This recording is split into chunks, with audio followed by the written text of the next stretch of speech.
নীলু, তুই কি ইচ্ছে করেই নীর ভাইয়াকে কষ্ট দিচ্ছিস? তুই কেন ওনাকে মেনে নিচ্ছিস না নীলু? আরশির কথায় নীলার মধ্যে কোনো ভাবান্তর হল না।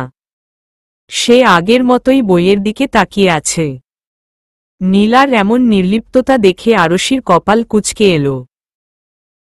ট্রেনের জানালা দিয়ে দূরের দোকানে বসে চা খেতে থাকা রৌদ্র, নির্বাণ আর নীলের দিকে তাকালো। একটা তপ্ত শ্বাস ফেলে নীলার দিকে তাকিয়ে শান্ত গলায় বলল, নীলু, যা চলে গেছে সেটা নিয়ে শুধু শুধু নিজেকে কষ্ট দিস না।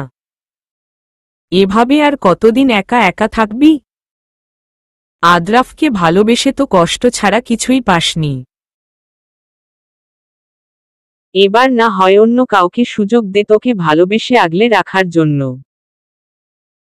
আর কেউ না বুঝুক, তুই তো বুঝিস ভালোবাসার মানুষকে না পাওয়ার কষ্ট কেমন হয়।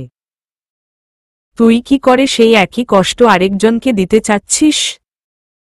মনে রাখিস, একটা মানুষ সবসময় হাসি খুশি থাকে তার মানে এই না যে মানুষটার মধ্যে কষ্ট নেই। যাই হোক, জীবনটা খুব সুন্দর যদি তুই সেটা সুন্দর করে গুছিয়ে নিতে পারিস। যে তোকে সত্যিই ভালোবেসে আগলে রাখতে চায় তার কাছেই নিজেকে আত্মসমর্পণ করবি, অন্য কারো কাছে না। আরশির কথাগুলো বেশ মনোযোগ দিয়ে শুনল নীলা। মনে হচ্ছে কোনো এক ভাবনার জগতে নিজের মনটাকে হারিয়ে ফেলেছে। নীলা আর কোনো কথা বলেনি। সে এখন গভীর চিন্তায় মগ্ন। তার পুরো মাথা জুড়েই এখন নির্বাণের ভাবনা হস্তক্ষেপ কিরে নিয়েছে। রৌদ্রের বাসায় পৌঁছাতে পৌঁছাতে প্রায় বিকেল হয়ে যায়। বাসায় এসেই সবার সাথে কুশল বিনিময় করে সবাই নিজেদের রুমে চলে যায়। কিন্তু আরশি তার শাশুড়ির সাথে আড্ডায় মেতে উঠেছে। সন্ধ্যা পেরিয়ে রাত হয়ে যায়, তবুও আরশি নিজেদের রুমে আসে না। সবার রাতে খাবার শেষে আবারও শাশুড়ির সাথে আড্ডায় বসে যায়। রাত প্রায় 10টায় আরশি নিজের রুমে আসে। রৌদ্র সোফায় বসে ল্যাপটপ নিয়ে ব্যস্ত। আরশি রৌদ্রর দিকে একবার তাকিয়ে ড্রেসিং টেবিলের সামনে যায়। চুলগুলোতে চিরুনি দিয়ে আঁচড়াতে আঁচড়াতে বলল, আপনি এখনো ঘুমাননি কেন? ল্যাপটপ নিয়ে কি করছেন এই সময়? আরশির কথায় রৌদ্র কোনো প্রতিক্রিয়া করল না। সে আগের মতোই নিজের কাজে ব্যস্ত। আরশি কিছুটা ভ্রু কুঁচকে আবারও জিজ্ঞেস করল, কি হলো, কথা বলছেন না কেন আপনি? আরশির কথায় রৌদ্র মাথা তুলে আরশির দিকে তাকায়। আরশির নিজের চুল আঁচড়াতে ব্যস্ত এখনো। রৌদ্র মুখে গম্ভীর্যতা এনে বলল, এতক্ষণে আমাকে আপনার মনে পড়ল মিসেস আরু? আমি তো ভেবেছিলাম আপনি ভুলে গিয়েছিলেন আপনার হাসবেন্ডের কথা। আরশি আয়নার মধ্যেই রৌদ্রর দিকে ভ্রু বাঁকিয়ে তাকাল। চুলগুলো হাত খোপা করে বিছানায় পা দুলিয়ে বসে জিজ্ঞেস করল,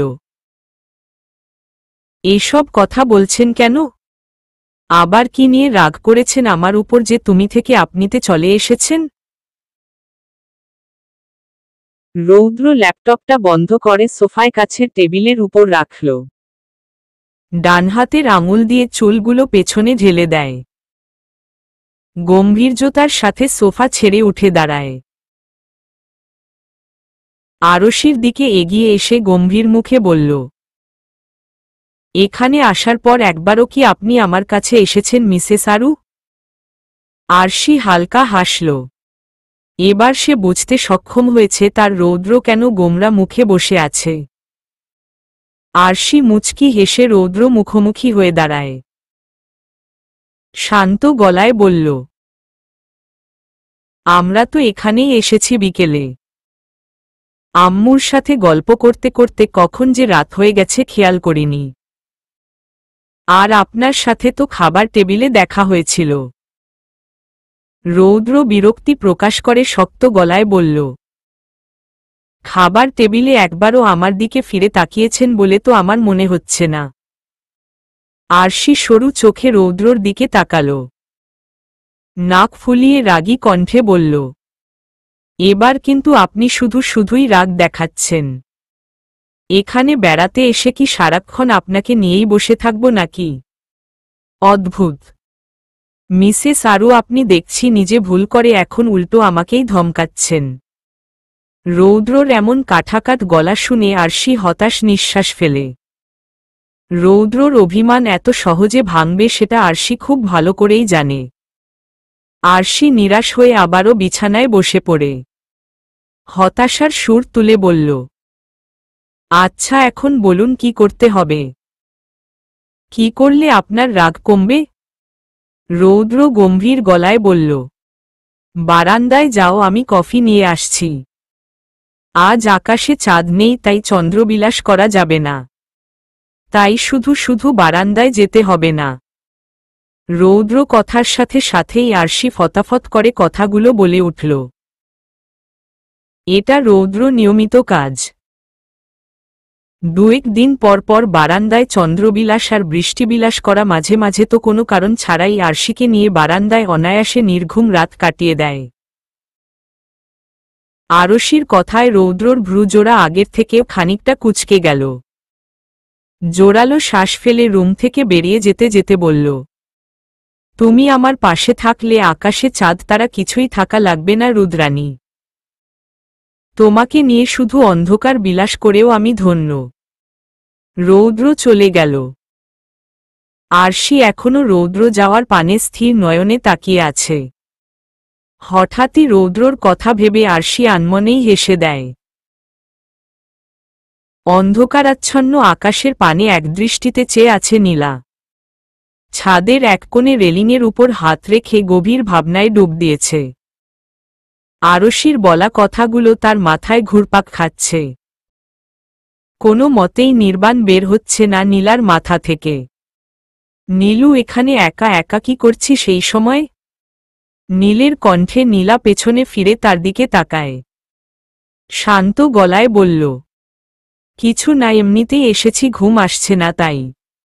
নীল নীলার পাশে এসে দাঁড়িয়ে বলল, আমি জানি কেন তোর ঘুম হচ্ছে না। মাথায় এত চাপ দিস না। নিজের মন যা বলে তাই করিস। সঠিক মানুষের কাছে একবার নিজেকে ধরা দিয়ে দেখ, হয়তো সারা জীবন ভালোবাসা দিয়ে জড়িয়ে রাখবে। নীলা নিচের দিকে তাকিয়ে চুপ করে আছে। হঠাৎই নীলের ফোন বেজে ওঠে। নীল ফোনের স্ক্রিনে তাকাতেই মুচকি হাসিতে তার ঠোঁট হালকা প্রসারিত হয়ে গেল। নীলার দিকে তাকিয়ে স্বাভাবিকভাবে বলল, তুই দাঁড়া, অফিস থেকে কল এসেছে, আমি কথা বলে আসি। নীলা মাথা নাড়িয়ে হ্যাঁ জানাতেই নীল ছাদের অন্য কোণায় চলে গেল। ফোন কানে দিয়ে মুচকি হেসে হেসে কথা বলছে নীল। নীলা আগের মতোই আকাশের দিকে তাকিয়ে দাঁড়িয়ে আছে। হঠাৎ নির্বাণ ওদেরকে খুঁজতে খুঁজতে ছাদে চলে আসে। নীলাকে একা দাঁড়িয়ে থাকতে দেখে ছাদের মাঝে এসে বলল, ঠক ঠক একটু দরজাটা খুলবে নীলা? নির্বাণের উদ্ভট কথায় নীলা ভ্রু বাঁকিয়ে নির্বাকের দিকে তাকাল। আবছায়া আলোয় নির্বাণের চোখগুলো জ্বলজ্বল করছে। চুলগুলো সব সময়ের মতোই অগোছালো। চোখের বড় বড় পাপড়িগুলো একটু পরপর পলক ফেলছে। নীলা নিজেকে সামলিয়ে অন্যদিকে মুখ ঘুরিয়ে নেয়। কিছুটা সন্দেহের গলায় বলল, ছাদের মাঝখানে কি আপনি দরজা দেখতে পাচ্ছেন নাকি? নির্বাণ নীলার দিকে এসে ফিসফিস কিরে বলল, ছাদের মাঝে দরজা না থাকলেও তোমার মনের মাঝে তো দরজা আছে, সেটাই না হয় একটু খুলে দাও। নীলা প্রত্যুত্তরে কিছু বলল না, চুপচাপ দাঁড়িয়ে আছে। দূর থেকে নীল তাদের দুজনকে চুপচাপ দাঁড়িয়ে থাকতে দেখে একটা দীর্ঘশ্বাস ফেলে আবারও নিজের মতো করে ফোনে কথা বলায় ব্যস্ত হয়ে পড়ে। রৌদ্র মা কফির মগ দুটো রৌদ্রর হাতে দিতেই রৌদ্র মগগুলো টেবিলে উপর রেখে দেয়। পকেট থেকে ওষুধের পাতা বের করে কফির একটা মগে ওষুধ মিলিয়ে দেয়। রৌদ্র মা প্রচণ্ড অবাক হয়ে তার ছেলের কর্মকাণ্ড দেখছে। অতিমাত্রায় উত্তেজিত হয়ে জিজ্ঞেস করলেন রৌদ্রকে, রৌদ্র, এসব কি করছিস? কিসের ওষুধ মিশিয়ে দিলই কফিতে? রৌদ্র কফির মগে চামচ নাড়তে নাড়তে শান্ত গলায় বলল, ট্রেনে একটা বাচ্চা ভুলে আরুকে মা ডেকেছিল। তারপর থেকেই আরুর মুড অফ। তাই আমি বাসায় এসে আমাদের হসপিটালের ডক্টরের সাথে আরুর ব্যাপারে আবারও কথা বলেছি। উনিই বলেছেন এই ওষুধটা আরুকে খাওয়ানোর কথা। আরুকে সরাসরি তো দিতে পারবো না, তাই কফিতে মিলিয়ে দিচ্ছি। রৌদ্র মা একটা দীর্ঘশ্বাস ফেলে বললেন, এসব করার কি দরকার রৌদ্র? এমন তো না যে বাচ্চা না হওয়াতে আমরা আরশিকে অবহেলা করছি। তাহলে কেন তুই আরশিকে নিয়ে এত চিন্তা করছিস? রৌদ্র তার মার দু কাঁধে হাত রেখে বলল, এসব আমি বাচ্চার জন্য বা আমাদের জন্য করছি না মা। এসব কিছু আমি আরুর ইচ্ছে পূরণ করার জন্য করছি। আরুকে সম্পূর্ণ খুশি দিতেই এসব করছি। রাস্তাঘাটে বাচ্চা দেখলে আরুর চোখে মুখে কষ্টের ছাপ আমি স্পষ্ট দেখতে পাই। আরুর এই কষ্ট আমার আর সহ্য হচ্ছে না। ওর মলিন মুখ দেখলে আমার মনে হয় আমি আরুকে ভালো রাখতে পারছি না। আমি ব্যর্থ হয়ে যাচ্ছি আরুকে সুখে রাখতে। রৌদ্রর মা রৌদ্রর মাথায় হাত বুলিয়ে দিয়ে বলল, এসব নিয়ে ভাবিস না রৌদ্র। আল্লাহর উপর ভরসা রাখো, সব ঠিক হয়ে যাবে। রৌদ্র মাথা নাড়াল। কফির মগ হাতে নিয়ে তার মার উদ্দেশ্যে বলল, মা আমি যাচ্ছি এখন, আর ওষুধের কথা কিন্তু। রৌদ্র পেছনে ফিরে আরশিকে দাঁড়িয়ে থাকতে দেখেই রৌদ্র থেমে যায়। থমকে দাঁড়িয়ে আছে রৌদ্র। মনের মধ্যে ভয়ঙ্কর রকমের ভয় এসে ঝেঁকে বসেছে। আরশিকে হারিয়ে ফেলার ভয়। রৌদ্র স্থির চোখে আরশির দিকে তাকিয়ে আছে। কিসের ঔষধের কথা বলছেন আপনারা? রৌদ্র আরশিকে দেখে স্তব্ধ হয়েছে।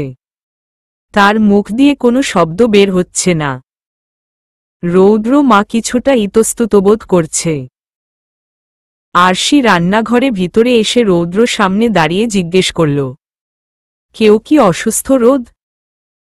কার ওষুধের কথা বললেন আপনি এই মাত্র? আরশির কথায় রৌদ্র একটা স্বস্তির নিঃশ্বাস ফেলে। আরশি রৌদ্র কথা বেশি কিছু শুনতে পায়নি। আরশি ফ্যালফ্যাল করে রৌদ্র দিকে তাকিয়ে তার প্রশ্নের প্রত্যুত্তরের অপেক্ষা করছে।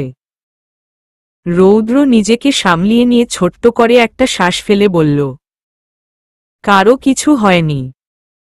এমনি মাকে কিছু ভিটামিনের ঔষধ খাওয়ার কথা বলেছি। রৌদ্র কথার সাথে সাথেই রৌদ্র মা আরশির দিকে এগিয়ে এসে বলল, হ্যাঁ আমি বুড়ো হয়ে যাচ্ছি তো, তাই আমাকে নিয়ে রৌদ্রর চিন্তা বেড়ে যাচ্ছে। আরশি তাদের দিকে কিছুক্ষণ ভ্রু কুঁচকে তাকিয়ে থেকে ভ্রুক্ষেপহীনভাবে বলল, এসব কি বলছো মামুনি? তোমাকে তো এখনো যুবতী মেয়েদের মতোই দেখা যায়। তবে আমার মাঝে মাঝে মনে হয় তোমার ছেলেই বুড়ো হয়ে গেছে। রৌদ্রর মা আরশির কথায় হেসে ওঠে। রৌদ্র তীক্ষ্ণ দৃষ্টিতে আরশির দিকে তাকাল। দাঁতে দাঁত চেপে শক্ত গলায় বলল, আমাকে বুড়ো মনে হয় আপনার কাছে? আরশি হাসি দিয়ে সম্মতিসূচক মাথা নাড়াল। সাথে সাথেই রৌদ্রর মা আর আরশি সশব্দে হেসে দেয়। রৌদ্র গম্ভীর গলায় বলল, আপনি এখানে এসেছেন কেন? আমি তো আপনাকে বারান্দায় থাকতে বলেছিলাম মিসেস আরু। আরশি কোনো কথা বলল না। রৌদ্রর মার কানের কাছে এসে ফিসফিস করে বলল, তোমার ছেলে এমন গোমরামুখ কেন গো মামুনি? তুমি কি ওনাকে ছোটবেলা তিতা করলা খাইয়েছিলে নাকি? মধু খাইয়েছিলাম কিন্তু লাভ হয়নি। একদম বাপের মতো হয়েছে, তাই এই অবস্থা। রৌদ্রর মার কথা শুনে আরশি ফিক করে হেসে দেয়। রৌদ্র তাদের দুজনের দিকে সরু চোখে তাকিয়ে বলল, কানে কানে কথা বললে এমনভাবে বলবে যেন পাশের জন শুনতে না পায়। আমি আব্বুর মতো হয়েছি কিনা সেটা কাল সকালেই আব্বুকে জিজ্ঞেস করে নিব। ঠিক আছে মা? আর মিসেস আরু আপনাকে তো আমি পরে দেখে নিব। রৌদ্র গজগজ করে কথাগুলো বলেই হনহনিয়ে চলে গেল। রৌদ্রর মা আর আরশি একে অপরের দিকে কিছুক্ষণ অসহায় মুখে তাকিয়ে থেকে হুট করেই হেসে দেয়। রৌদ্রর মা হাসি থামিয়ে বললেন, এখন রুমে যা, না হলে রৌদ্র আরও রেগে যাবে। আরশি মাথা নাড়িয়ে রুমের উদ্দেশ্যে পা বাড়াল। দরজার কাছে এসে বড় করে এক শ্বাস টেনে বুকে সাহস জুগিয়ে রুমের ভিতর প্রবেশ করল। পুরো রুমে চোখ বুলিয়ে রৌদ্রকে দেখতে না পেয়ে আরশি বারান্দায় চলে যায়। রৌদ্র এক হাতে কফির মগ নিয়ে রেলিংয়ের উপর হাতের ভর দিয়ে দাঁড়িয়ে আছে। পাশের টি টেবিলের উপর একটা কফির মগ রাখা। আরশি হাসি দিয়ে রৌদ্র পাশে দাঁড়িয়ে জিজ্ঞেস করল, কি করছেন ডক্টর? বৃষ্টিবিলাস করছি। রৌদ্র তারা কথায় আরশির ভ্রু বাঁকিয়ে তার দিকে তাকাল। সন্দিহান কণ্ঠে বলল, কিন্তু বৃষ্টি তো হচ্ছে না। মনে মনে বৃষ্টিবিলাস করছি। রৌদ্র শক্ত গলায় উত্তর দিল। আরশি অসহায় কণ্ঠে বলল, আপনি রেগে আছেন আমার উপর? আমি তো মজা করছিলাম। রৌদ্র মগের বাকিটুকু কফি বারান্দায় দিয়ে নিচে ফেলে দেয়। টেবিলের উপর মগটা রেখে দিয়ে আরশির দিকে তীক্ষ্ণ দৃষ্টি নিক্ষেপ করে। আরশির দিকে এগিয়ে আসতে আসতে গম্ভীর্যতার সাথে জিজ্ঞেস করল, আমি বুড়ো হয়ে গেছি? আরশি কিছুটা পেছনে গিয়ে একটা শুকনো ঢোক গিলে দ্রুত ডানে বামে মাথা নাড়িয়ে না জানাল। রৌদ্র আবারও জিজ্ঞেস করল, আমি গোমরামুখ? আমাকে ছোটবেলা তিতা করলা খেয়ে বড় করেছে? আরশি আবার মাথা নাড়িয়ে না জানাল।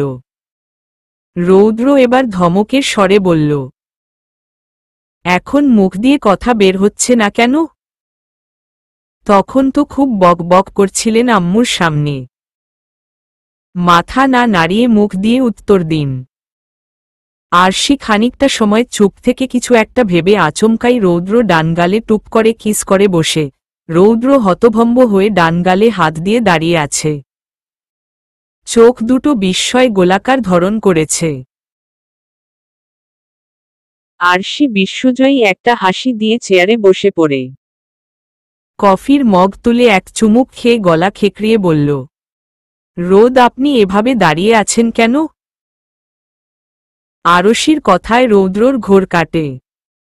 বিস্ফোরিত চোখে আরশির দিকে তাকিয়ে জিজ্ঞেস করল, তুমি আমাকে নিজের ইচ্ছায় কিস করলে রুদ্রাণী? 2 বছরে এই প্রথম তুমি নিজের ইচ্ছায় কোনো দ্বিধাবোধ, লজ্জা, অস্বস্তি ছাড়াই আমাকে কিস করলে? আরশি কিছু বলল না। ঠোঁটে এক একটা রহস্যময়ী হাসি ফুটে উঠেছে আরশির। চুপচাপ কফি খেতে লাগল। রৌদ আরশির পাশে চেয়ার টেনে বসে কিছুটা উত্তেজিত হয়ে বলল, কি হলো? এমন অদ্ভুত রকমের আচরণ করছো কেন হঠাৎ করে? কি হয়েছে তোমার? আরশি এবার খিলখিল করে হেসে দেয়।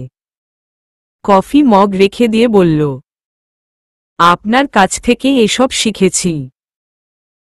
আমি রেগে গেলেও আপনি হুটহাট এমন অদ্ভুত আচরণ করেন। তখন আমারও একই অবস্থা হয়। তাই আপনার আইডিয়া আপনার উপরেই কাজে লাগাম। রৌদ্র চোখ দুটো ছোট ছোট করে আরশির দিকে তাকাল। সন্দিহান কণ্ঠে বলল, দিন দিন খুব বেশি চালাক হয়ে যাচ্ছ তুমি। আমাকে কপি করা শুরু করেছ। আরশি চেয়ারে হেলান দিয়ে গম্ভীর গলায় বলল, ডক্টর রোদের বউ হয়ে চালাক না হলে কি চলে নাকি? আরশি কথাটা বলেই হেসে দেয়।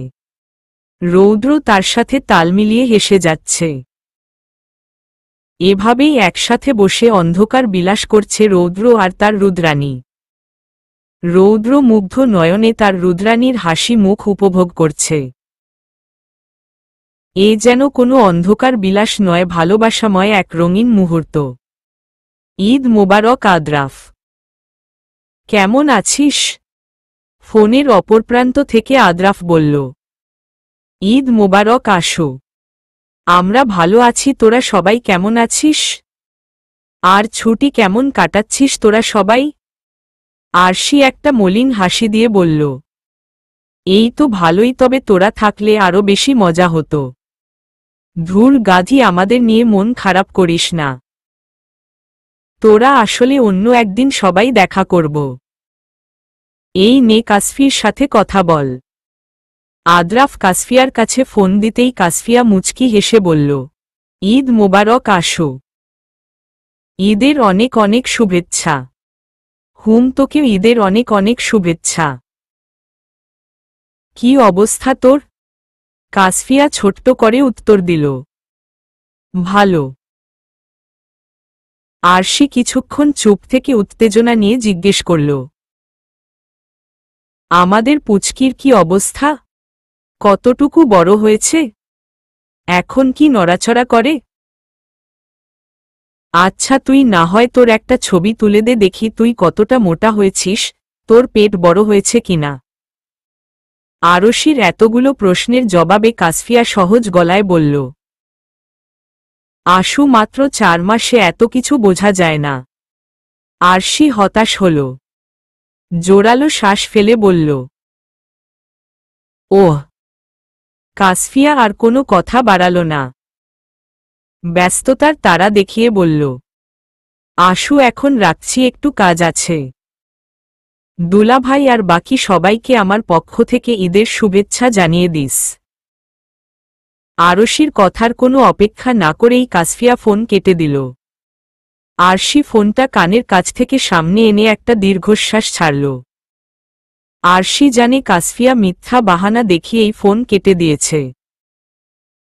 আচমকাই রৌদ্র বারান্দায় এসে আরশিকে জড়িয়ে ধরল। আরশি হকচকিয়ে উঠল। উত্তেজিত হয়ে জিজ্ঞেস করল, কি হলো, হঠাৎ করে এসে জড়িয়ে ধরলেন কেন? রৌদ্র কিছু বলল না।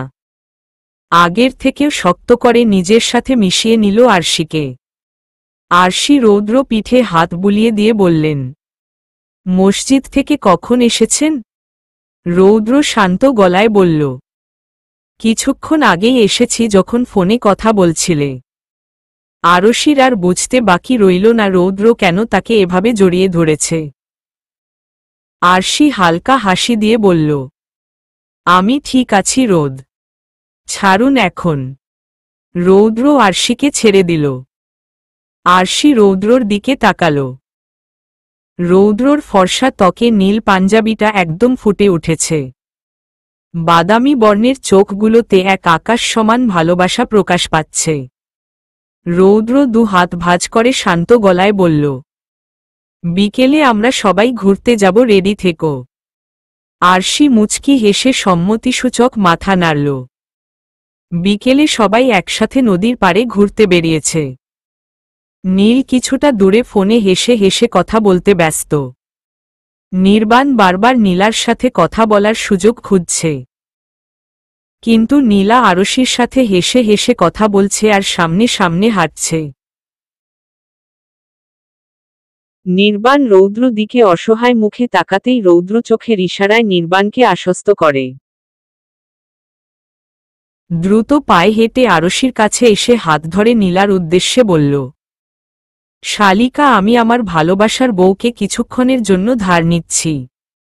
নীলা মাথা নাড়িয়ে সম্মতি জানাল। রৌদ্র আরশির হাত ধরে দূরে নিয়ে যাচ্ছে। নির্বাণ রৌদ্রর উদ্দেশ্যে কিছুটা চেঁচিয়ে বলল, ভাই, পাশের বারান্দাকে দেখে রেখো।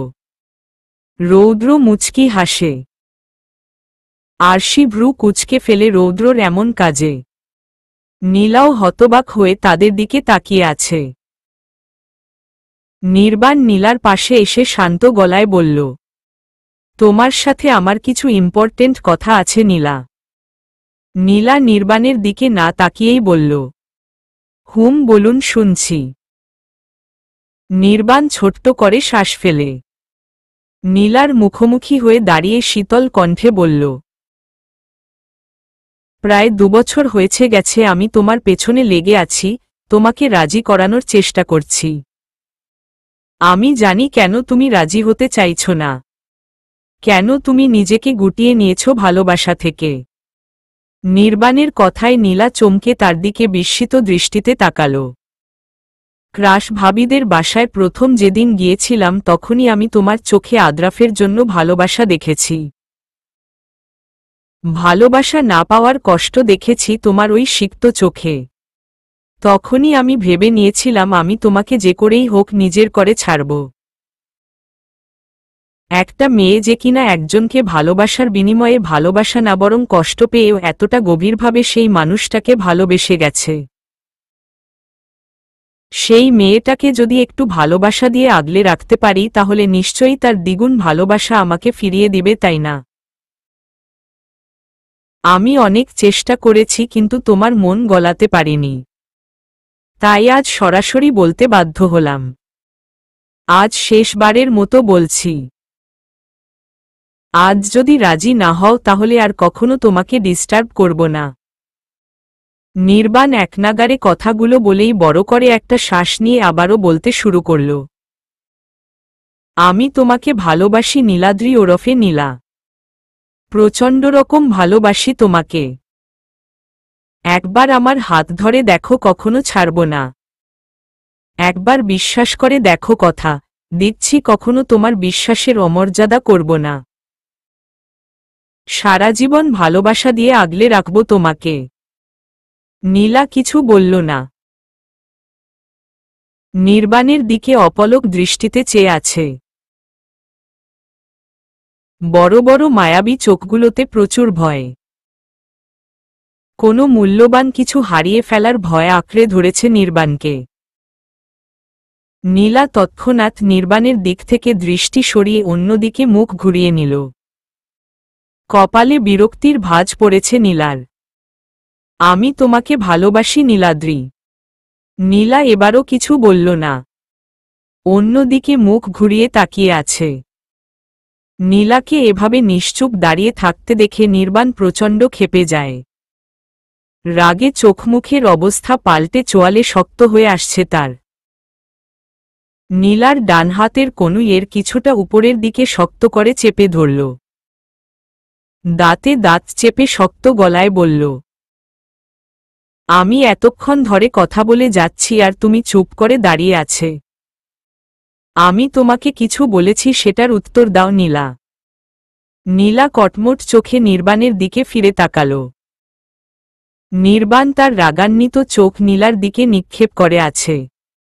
নীলা গাল ফুলিয়ে এক ঝাটকায় হাত ছাড়িয়ে নিল। হাত ঘষতে ঘষতে নাক ফুলিয়ে রাগী কণ্ঠে বলল, আপনি তো দেখছি বেজায় নির্লজ্জ মানুষ। একে তো ফুল না এনে খালি হাতে এসে কিপ্টে মানুষের মতো ভালোবাসার কথা বলছেন, তার উপর আবার আমাকে রাগ দেখাচ্ছেন। যত সব নিরামিষ মার্কা পাবলিক। নীলার কথায় নির্বাণ রাগে গর্জে উঠে তেজি কণ্ঠে বলল, কি হহ আমি নির্লজ্জ? কিপটা? নিরামিষ মার্কা মানুষ? সামান্য ফুল আনিনি বলে? নির্বাণ থেমে যায়। রাগান্বিত ভাব কেটে দুচোখে কৌতূহলের তারা খেলে গেল। এক দমকা হাওয়া এলোমেলো করে দিয়ে গেল সবকিছু। শীতল হাওয়া বয়ে গেল নির্বাণের মনে। এই শীতল হাওয়ায় যেন নির্বাণের চোখে জ্বলতে থাকা রাগের আগুন নিমিষেই নিভিয়ে দিল। নির্বাণ নিম্ন স্বরে বিস্ময় নিয়ে জিজ্ঞেস করল, আমি ফুল আনিনি বলে তুমি রাগ করেছ নীলা? নীলা দুহাতে ভাঁজ করে গুটিয়ে নেয়। গোমরা মুখে বলল, হুম হুম। নির্বাণ উৎসাহী চোখে নীলার দিকে চেয়ে উৎকণ্ঠিত হয়ে জিজ্ঞেস করল, যদি ফুল এনে দিতাম তাহলে আমাকে মেনে নিতে? নীলা মুখ ঘুরিয়ে উল্টো পথে হাঁটতে হাঁটতে ভাব নিয়ে বলল, সেটা না হয় ফুল দিলই ভেবে দেখতাম। চোখে মুখে খুশির ঝলক দেখা দিল নির্বাণের। খুশির বাঁধ ভেঙেছে আজ। নির্বাণ অস্থিরতায় আশেপাশে তাকাল। বড্ড আফসোস হচ্ছে তার। কেন ফুল নিয়ে আসলো না আজ? এত বড় বোকামি কেউ করে নাকি? নিজেকে এই মুহূর্তে আস্ত এক গাধা মনে হচ্ছে। নিজের প্রতি প্রচণ্ড রাগ হচ্ছে। ডান হাতে মাথা চুলকে চারপাশে ফুল খুঁজতে ব্যস্ত হয়ে পড়ল নির্বাণ। এই নির্জন নদীর পাড়ে কেই বা ফুল নিয়ে আসবে তার জন্য। হঠাৎই নির্বাণের চোখ পড়ল দূরের একটা লালচে হলুদ রঙের ফুলের উপর। ঝোপঝাড়ের দিকটায় কিছু লালচে হলুদ রঙের ফুল ফুটে আছে। ফুলগুলোর পাপড়ি খুব ছোট ছোট। ফুলের নাম তার জানা নেই। হবে হয়তো কোনো নাম না জানা এক ফুল। নির্বাণ দ্রুত পায়ে ফুলগুলোর দিকে এগিয়ে যায়। আলতো হাতে প্রায় 4-5টা ফুল ছিঁড়ে হাতের মুঠোয় একত্র করে দৌড়ে নীলার কাছে আসল। খানিকটা হাঁপিয়ে উঠেছে নির্বাণ। দু হাঁটুতে হাত দিয়ে ঝুঁকে বর্ষর কয়েকটা শ্বাস নিল। নীলা তার গোল গোল আঁখি দুটি দিয়ে নির্বাণের দিকে চেয়ে আছে। নির্বাণ সোজা হয়ে দাঁড়াল। একত্রিত করা ফুলগুলো নীলার দিকে এগিয়ে দিয়ে উত্তেজনার সাথে বলল, ভালোবাসি নীলাদ্রি, এই দেখো ফুল। নাম জানা নেই, তবে ফুলটা দেখতে খুব সুন্দর, একদম তোমার মতো। এবার আমায় ভালোবাসবে তো? মেনে নিবে আমায়? প্রমিজ করছি প্রতিদিন ফুল কিনে দিব। তুমি চাইলে ফুলের বাগানও করে দিব। শুধু এভাবের মতো এই নাম না জানা ফুলেই রাজি হয়ে যাও প্লিজ। নীলা লাজুক হাসি দিয়ে নির্বাণের হাত থেকে ফুল নিয়ে নেয়। ফুলগুলোতে হাত ছুঁয়ে দিয়ে দেখতে দেখতে শান্ত গলায় বলল, ফুলগুলো সুন্দর তাই নিয়ে নিলাম, তবে প্রেম করার জন্য কিন্তু রাজি হইনি। প্রেম করে সময় নষ্ট করার মতো বোকামি আমি করব না। সময় ব্যয় না করে রৌদ্র ভাইয়ের মতো ডিরেক্ট বিয়ে করে নিব। যত তাড়াতাড়ি সম্ভব তোমাকে নিজের নামে লিখে নিব। আমার অর্ধাঙ্গিনী করে নিব তোমায়। নীলার কথার সাথে সাথেই নির্বাণ ফতাফত করে কথাগুলো একনাগাড়ে বলে দিল। নীলা ড্যাব ড্যাব করে নির্বাণের দিকে চেয়ে আছে। নির্বাণের কথার প্রত্যুত্তরে কিছু না বলে একটা মুচকি হাসি উপহার দিয়ে হাঁটতে লাগল। নির্বাণ একটা তৃপ্তির হাসি দিয়ে নীলার পাশে হাঁটা শুরু করল। দূর থেকে নীল ফোনে কথা বলতে বলতে তাদের দুজনের দিকে তাকিয়ে একটা স্বস্তির নিঃশ্বাস ফেলে। গোধূলির শেষ বিকেল। পশ্চিম আকাশের লালচে বর্ণের সূর্যের আলো ছড়িয়ে পড়ছে চারপাশে। ধীরে ধীরে অন্ধকার নেমে আসছে। আরশি আর রৌদ্র নদীর পাড়ে কাঠের পুরনো একটা বেঞ্চিতে বসে আছে। দুজনের মাঝে নীরবতা বিরাজমান। চারপাশে শুধু পাখির কিচিরমিচির শব্দ আর দমকা হাওয়া, গাছের পাতায় বাড়ি খাওয়ায় সৃষ্টি ঝিরিঝিরি শব্দ। আরশি একদৃষ্টিতে তাকিয়ে আছে নদীর দিকে। আর রৌদ্র, সে মুগ্ধ হয়ে তাকিয়ে আছে তার রুদ্রাণীর দিকে। রুদ্রাণী আজ রৌদ্রর শার্টের সাথে মিলিয়ে লাল রঙের জামদানি শাড়ি পরেছে। দুহাতে মুঠ ভর্তি লাল চুড়ি, কাজলহীন চোখ আর ঠোঁটে হালকা লিপস্টিক। পিঠে ছড়িয়ে রাখা উন্মুক্ত চুলগুলো বাতাসে ঝাপটা এসে উড়িয়ে দিয়ে যাচ্ছে। ব্যাস, এতেই রৌদ্রর অবাধ্য হৃদয় ঘায়েল হয়ে যাচ্ছে বারবার। রৌদ্র নিরাশ হয়ে একটা শ্বাস ফেলে বলল, রুদ্রাণী, তুমি কি আমাকে মেরে ফেলতে চাও? রৌদ্র মুখে আচমকা এমন উদ্ভট কথা শুনে আরশি তৎক্ষণাৎ রৌদ্রর দিকে ফিরে তাকাল। জিজ্ঞাসুক দৃষ্টিতে চেয়ে বলল, মানে কি বলতে চাচ্ছেন? রৌদ্র একটা হতাশ নিঃশ্বাস ফেলে শার্টের হাতা ঠিক করে বেঞ্চিতে হেলান দিয়ে আরাম করে বসল। নির্লিপ্ততা দৃষ্টিতে আরশির দিকে চেয়ে বলল, আর কত আমার হৃদয়টাকে ঘায়েল করবে তুমি? বিয়ের 2 বছর হয়ে গেছে, অথচ তুমি এখনো বুড়ি হচ্ছ না কেন? দিন দিন আরো সুন্দর হয়ে যাচ্ছ, অদ্ভুত। আমার মনে হচ্ছে তুমি দিন দিন রাগান্বিত রুদ্রাণীর মতো জ্বলজ্বল করে আমাকে ভিতর ভিতর ঝলসে দিচ্ছ। এভাবে চলতে থাকলে আমি নির্ঘাত হৃদরোগে আক্রান্ত হয়ে মারা যাব রুদ্রাণী।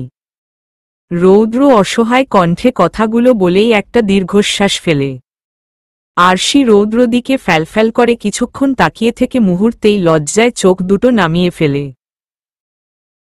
শাড়ির আঁচল হাতের মুঠোয় রেখেই দুহাত কচলাতে শুরু করে দিল।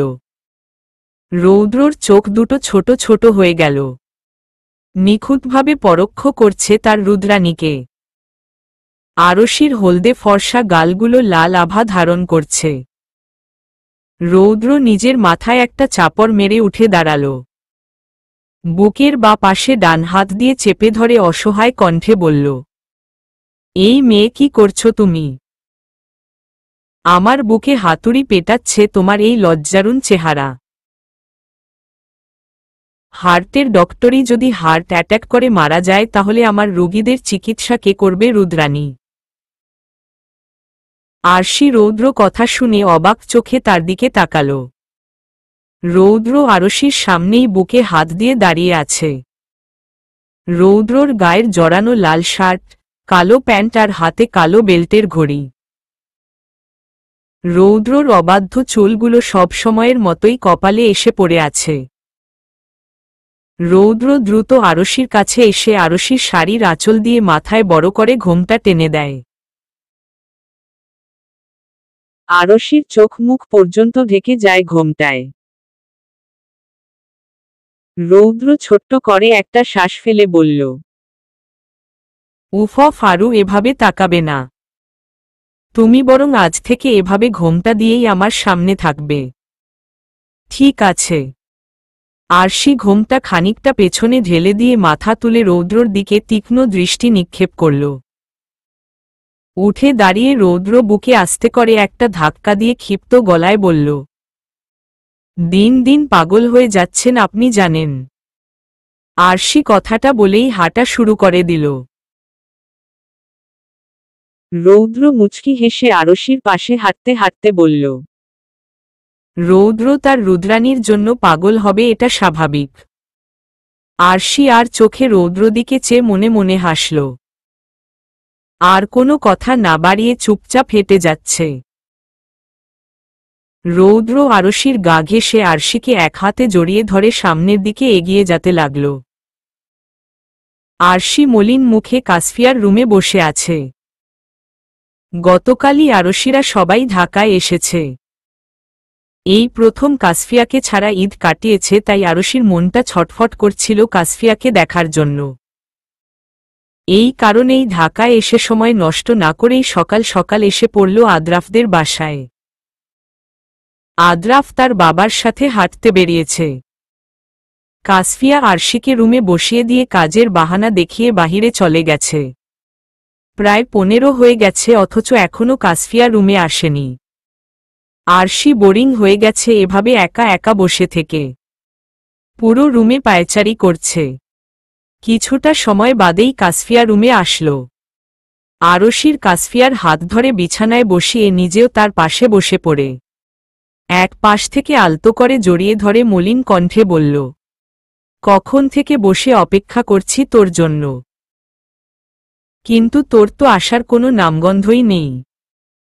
আচ্ছা, কেমন আছিস আর আমাদের পুচকিটা কেমন আছে? জানিস তোকে খুব মিস করেছি ঈদের দিন। আমরা তো ছোট থেকে সবগুলো ঈদে একসাথেই ছিলাম। একসাথে ঘুরেছি, এটা ওটা রান্না করার চেষ্টা করে আম্মুদের কাছে বকা খেয়েছি, আরও কত মজা করেছি। সব থেকে বেশি কি মিস করি জানিস? আমরা দুজন ঈদের দিন যখন আমাদের আব্বু আম্মুর কাছ থেকে জোর করে সালামি হাতিয়ে নিতাম, ওই মুহূর্তটা অনেক বেশি মিস করি কাসফি। আরশি একনাগারে কথাগুলো বলেই বড় করে একটা শ্বাস নিল। আবারও মলিন কণ্ঠে বলল, তুই আর আদ্রাফ আমাদের সবার সাথে গেলেই পারতি কাসফি। বেশি দিন তো না, মাত্র 5 দিনেরই কথা ছিল। কাসফিয়া আরশির কাছ থেকে উঠে দাঁড়িয়ে যায়। গম্ভীর গলায় বলল, আমি আগের মতো অবিবাহিত নেই আশু। আমার স্বামী, সংসার আছে। সব সময় তোর সাথে আগের মতো থাকতে পারবো না, এটাই স্বাভাবিক। এখন এসব বাদ দিয়ে বল এখানে কেন এসেছিস? কাসফিয়ার এমন ব্যবহারে আরশির চোখে নোনাপানিগুলো চিকচিক করে উঠছে। আরশি কাসফিয়ার কাছে এসে অশ্রুসিক্ত চোখে তাকিয়ে বলল, তুই আমার সাথে এভাবে কথা বলছিস কেন কাসফি? আমি তোকে মিস করছিলাম তাই এসেছি। এখন কি তোর সাথে একটু দেখাও করতে পারবো না আমি? কাসফিয়া গম্ভীর পায়ে রুমের জানালার দিকে চলে যায়। বাহিরের দিকে দৃষ্টি দিয়ে গম্ভীর্যতার সাথে বলল, শোন আশু, আমি তোকে আবারও বলছি, আমি এখন আর আগের মতো সব সময় ফ্রি থাকি না। আমার নানান রকমের কাজ থাকে এখন। আমি তো সংসারের কাজ বাদ দিয়ে তোর সাথে আড্ডা দিতে পারবো না, তাই না? কাসফিয়ার কথায় আরশির চোখ থেকে কয়েক ফোঁটা গরম অশ্রুজল গাল গড়িয়ে পড়ল। কাসফিয়ার এমন ব্যবহার আরশি কিছুতেই মেনে নিতে পারছে না। আরশি আর কাসফিয়া নিজেদের ফ্যামিলির সাথেও এতটা সময় কাটায়নি যতটা সময় তারা ছোট থেকে একে অপরের সাথে কাটিয়েছে। সব সুখ দুঃখের স্মৃতি তারা একে অপরের সাথে শেয়ার করেছে। একজনের কষ্টে অন্যজনের চোখ দিয়ে পানি ঝরেছে। কিন্তু এভাবে তাদের মাঝে কখনো এতটা দূরত্ব সৃষ্টি হবে এটা যেন কল্পনা করাও বেমানান। আরশি পেছনে থেকে কাসফিয়ার গলা জড়িয়ে ধরল। তবে কাসফিয়ার কোনো হেলদোল হল না। সে জানত আরশি এখন তাকে জড়িয়ে ধরবে, হয়তো কান্নাও করবে। কাসফিয়া আগের মতোই স্থির দাঁড়িয়ে আছে, কঠিন দৃষ্টি নিক্ষেপ করে আছে জানালার বাহিরে। আরশি নীরবে চোখের পানি ফেলছে। নিম্নস্বরে জড়ানো কণ্ঠে বলল, আমি জানি তুই কেন আমার সাথে এমন করছিস, কেন আমাকে দূরে ঢেলে দিচ্ছিস, আমি সব জানি কাসফি। কাসফিয়ার চোখের কাঠিন্য ভাব কেটে এখন শান্ত শীতল চাহনিতে রূপান্তর হয়েছে। আরশি এখনো আগের মতোই কাসফিয়া গলা জড়িয়ে ধরে রেখেছে। কাসফিয়া আরশির হাত ধরে শান্ত গলায় জিজ্ঞেস করল, কি জানিস তুই? আরশি কাসফিয়াকে ছেড়ে দেয়, হাতের উল্টো পিঠে চোখের জল মুছে নেয়। কাসফিয়ার পাশে দাঁড়িয়ে মুচকি হেসে বলল, তোর বেবি হবে এটা দেখে আমি কষ্ট পাব, এই জন্যই তুই আমার সাথে দূরত্ব বাড়িয়ে দিচ্ছিস, তাই তো?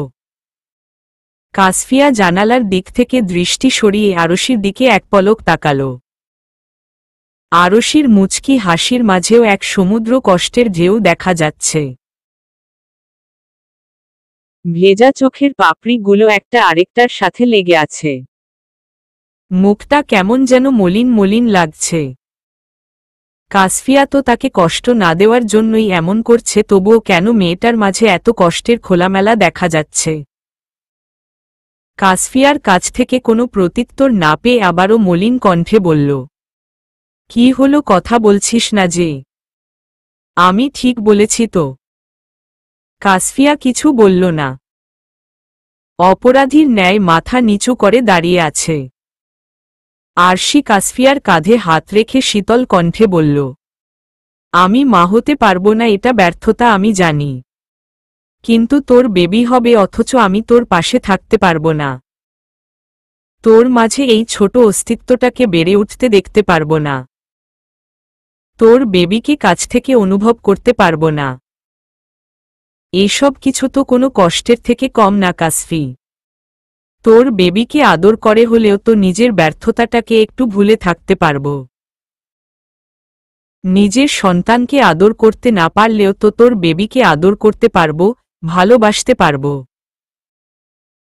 কিন্তু তুই তো আমাকে এসব কিছু থেকেই বঞ্চিত করে দিচ্ছিস। কাসফিয়া অনুতপ্তের দৃষ্টিতে আরশির দিকে তাকাল। কাসফিয়া তো এসব কিছুই ভেবে দেখেনি।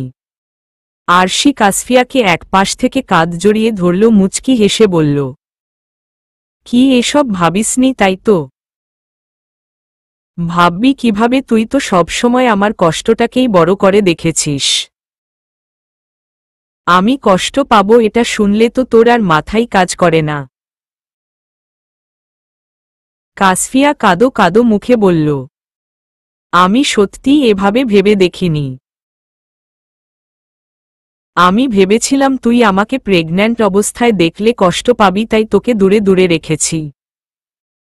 আরশি সশব্দে হাসল। বিছানায় পা দুলিয়ে বসে বলল, তুই আবারও আগের মতোই ভুল করলি কাসফি। তোর মনে নেই 2 বছর আগে তোকে কি বলেছিলাম? তুই আমার অনেক অনেক কাছের একজন মানুষ, তোর থেকে দূরে থাকা আমার জন্য খুব কষ্টের, বেদনাদায়ক। আমি মা হতে পারবো না এটা পরের কথা, কিন্তু বর্তমানে আমার কাছে যে মানুষগুলো আছে আমি তাদের সাথেই ভালো থাকতে চাই কাসফি। কিন্তু তোরাও যদি আমাকে দূরে সরিয়ে দিস তাহলে আমি নিঃস্ব হয়ে যাব। সব কষ্ট মিলিয়ে ভেতর ভেতর একদম মরে যাব। জীবন্ত লাশ যাকে বলে। কাসফিয়া আরশির পাশে বসে অনুনয়ের স্বরে বলল, এভাবে বলিস না আশু। প্রমিজ করছি আর কখনো তোকে ইচ্ছে ইগনোর করব না। আরশি হাসি দিয়ে কাসফিয়ার দিকে তাকিয়ে উৎকণ্ঠিত হয়ে বলল, সত্যি তো? হুম সত্যি, 3 সত্যি। আর তুই যখন ইচ্ছে এখানে এসে পড়িস। আমিও যে তোদের সবাইকে খুব মিস করেছি আশু। কিরে গাধি, তুই এসেছিস অথচ আমাকে বললি না কেন? আদ্রাফ রুমে এসেই আরশির মাথায় চাটি মেরে কথাটা বলল। আরশি তীক্ষ্ণ দৃষ্টিতে আদ্রাফের দিকে তাকিয়ে বলল, হারামিগিরি কম কর। কিছুদিন পর বাপ হবি, কিন্তু এখনো তুই বাচ্চাদের মতো আমার সাথে লেগেই থাকিস। কাসফিয়া হাসল আরশির কথায়। আদ্রাফ আরশির পাশে বসে ড্যাম কেয়ার ভাব নিয়ে বলল, আমার বাচ্চাকেও লাগিয়ে দিব তোর পেছনে। আমি আর আমার বাচ্চা মিলে তোকে জ্বালাবো, তোর কোনো প্রবলেম? তোর প্রবলেম থাকলেও আমার কিছু যায় আসে না। আরশি ভেঙচি কেটে বলল, দেখুন দুলাভাই, আপনি কিন্তু একটু বেশি বাড়াবাড়ি করছেন। আদ্রাফ আরশির চুলে টান মেরে ক্ষিপ্ত হয়ে বলল, একদম দুলাভাই বলবি না আশু, বলে দিচ্ছি। আমি তোদের আগেই বলে দিয়েছি আমরা আগে যেমন ছিলাম তেমনই থাকব। দুলাভাই টুলাভাই ডেকে বন্ধুত্বটাকে হারিয়ে দিস না এসব সম্পর্কের মাঝে। আদ্রাফের কথায় আরশি ভ্রু বাঁকিয়ে বলল, আরে আমি তো মজা করছিলাম। তুই সিরিয়াস হয়ে যাচ্ছিস কেন? এই তোরা থামো তো, এখন চল নাস্তা করবি।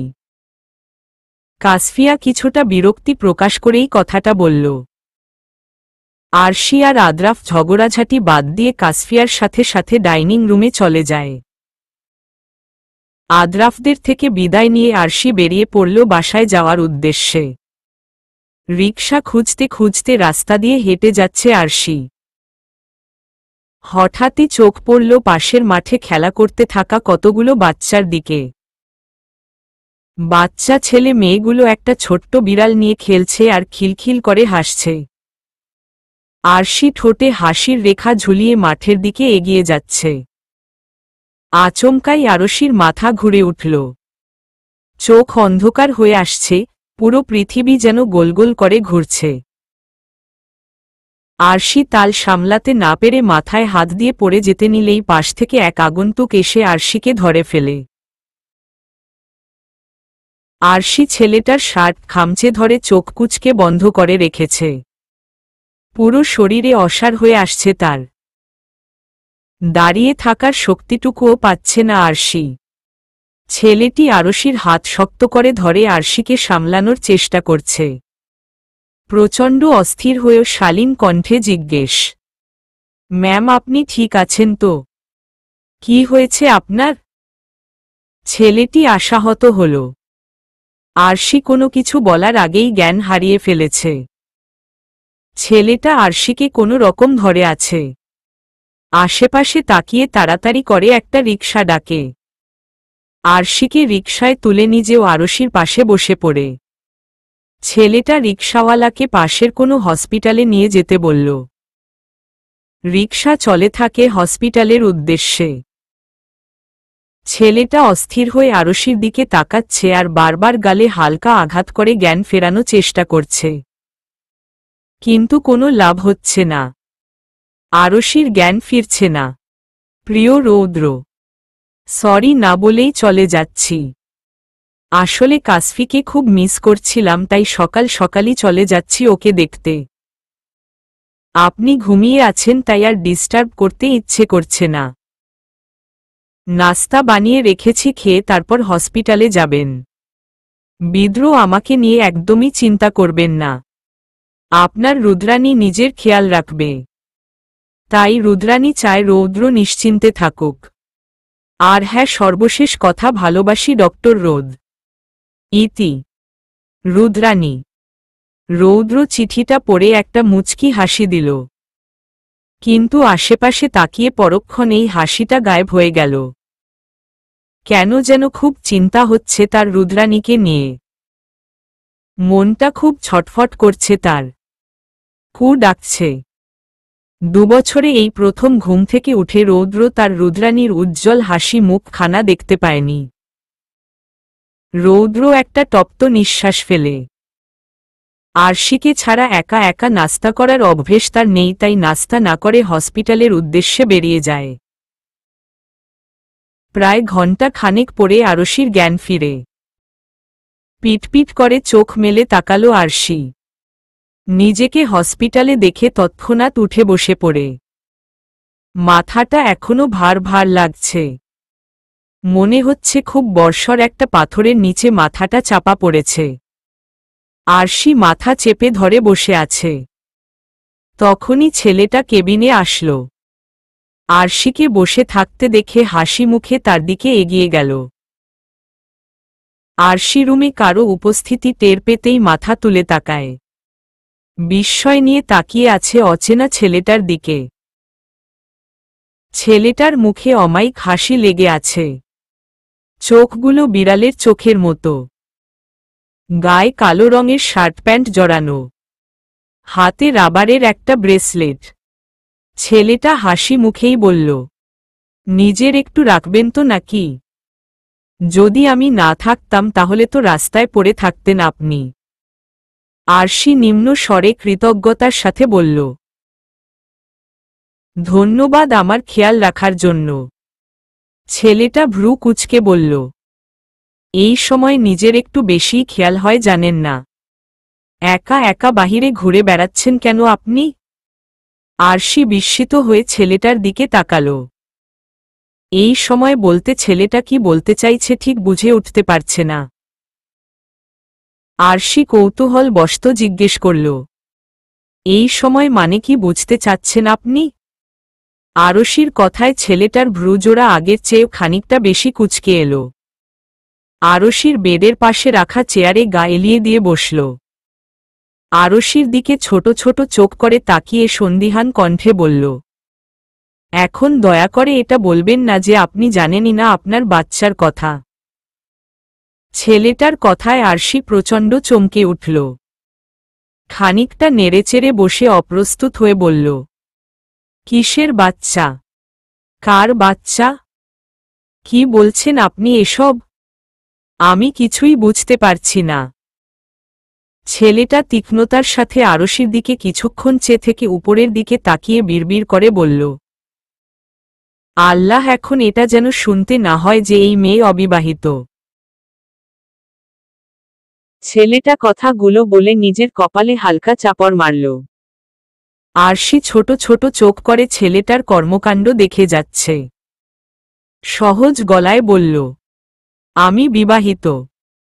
কিন্তু আপনি বাচ্চার কথা কি বললেন? ছেলেটা সোজা হয়ে বসল। দুহাত হাঁটুর ওপর রেখে একসাথে মিলিয়ে নিল দুহাতের আঙুল। একটা দীর্ঘশ্বাস ফেলে বলল, আপনি প্রেগন্যান্ট আর আমি আপনার পেটের বাচ্চার কথাই বলছি। আরশি অবিশ্বাসের দৃষ্টিতে ছেলেটার দিকে তাকাল। একটা তাচ্ছিল্যের হাসি দিয়ে বলল, ইম্পসিবল।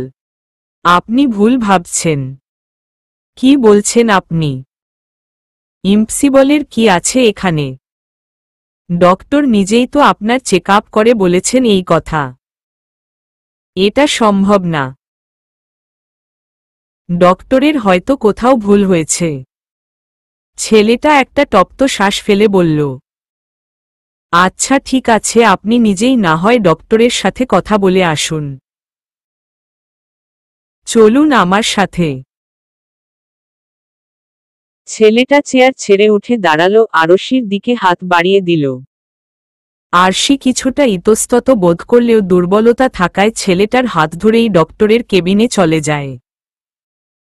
ডক্টর একদম কনফিডেন্স নিয়েই বলেছে আরশি প্রেগন্যান্ট।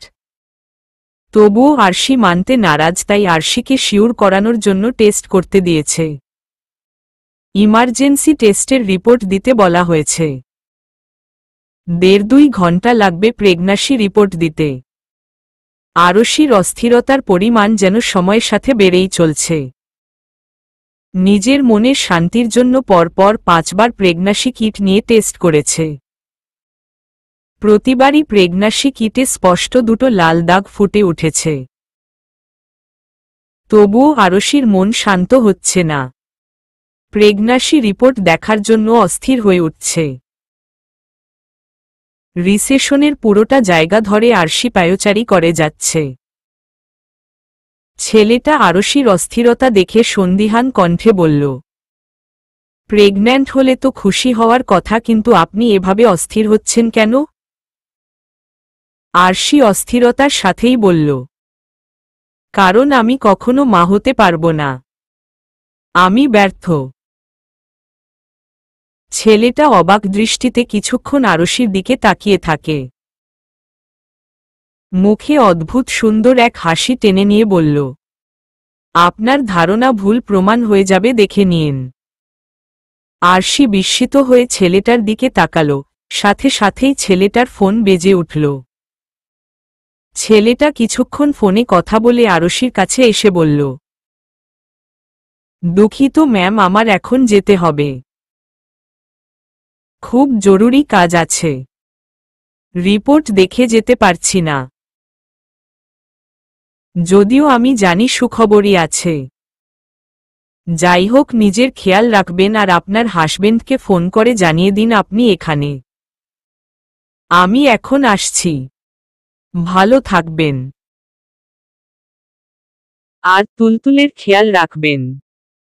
কথাগুলো বলেই ছেলেটা দ্রুত চলে গেল। আরশি এখন রিসেপশনে বসে ছেলেটার দিকে অদ্ভুত দৃষ্টিতে তাকিয়ে আছে। এতটা সময়ের মাঝে ছেলেটার পরিচয় একবারও জানা হয়নি। তবুও ছেলেটার জন্য অদ্ভুত এক অনুভূতি হচ্ছে। ছেলেটার কথাই যেন সত্যি হয়। তুলতুল নামের কোনো অস্তিত্ব যেন সত্যিই থাকে আরশির মাঝে। আরশি মনে মনে কথাগুলো বলে আপনা আপনিই নিজের পেটে হাত রাখল। এই মুহূর্তে কেমন অনুভূতি হওয়া উচিত আরশি জানে না। তবে আরশির প্রচণ্ড ভয় করছে। ছেলেটার দিয়ে যাওয়া আশাগুলো ভেঙে যাওয়ার ভয়। কিছুক্ষণের জন্য মাতৃত্বের স্বাদ পাওয়ার স্বপ্নটা ভেঙে চুরমার হয়ে যাওয়ার ভয়ঙ্কর রকমের ভয় হচ্ছে।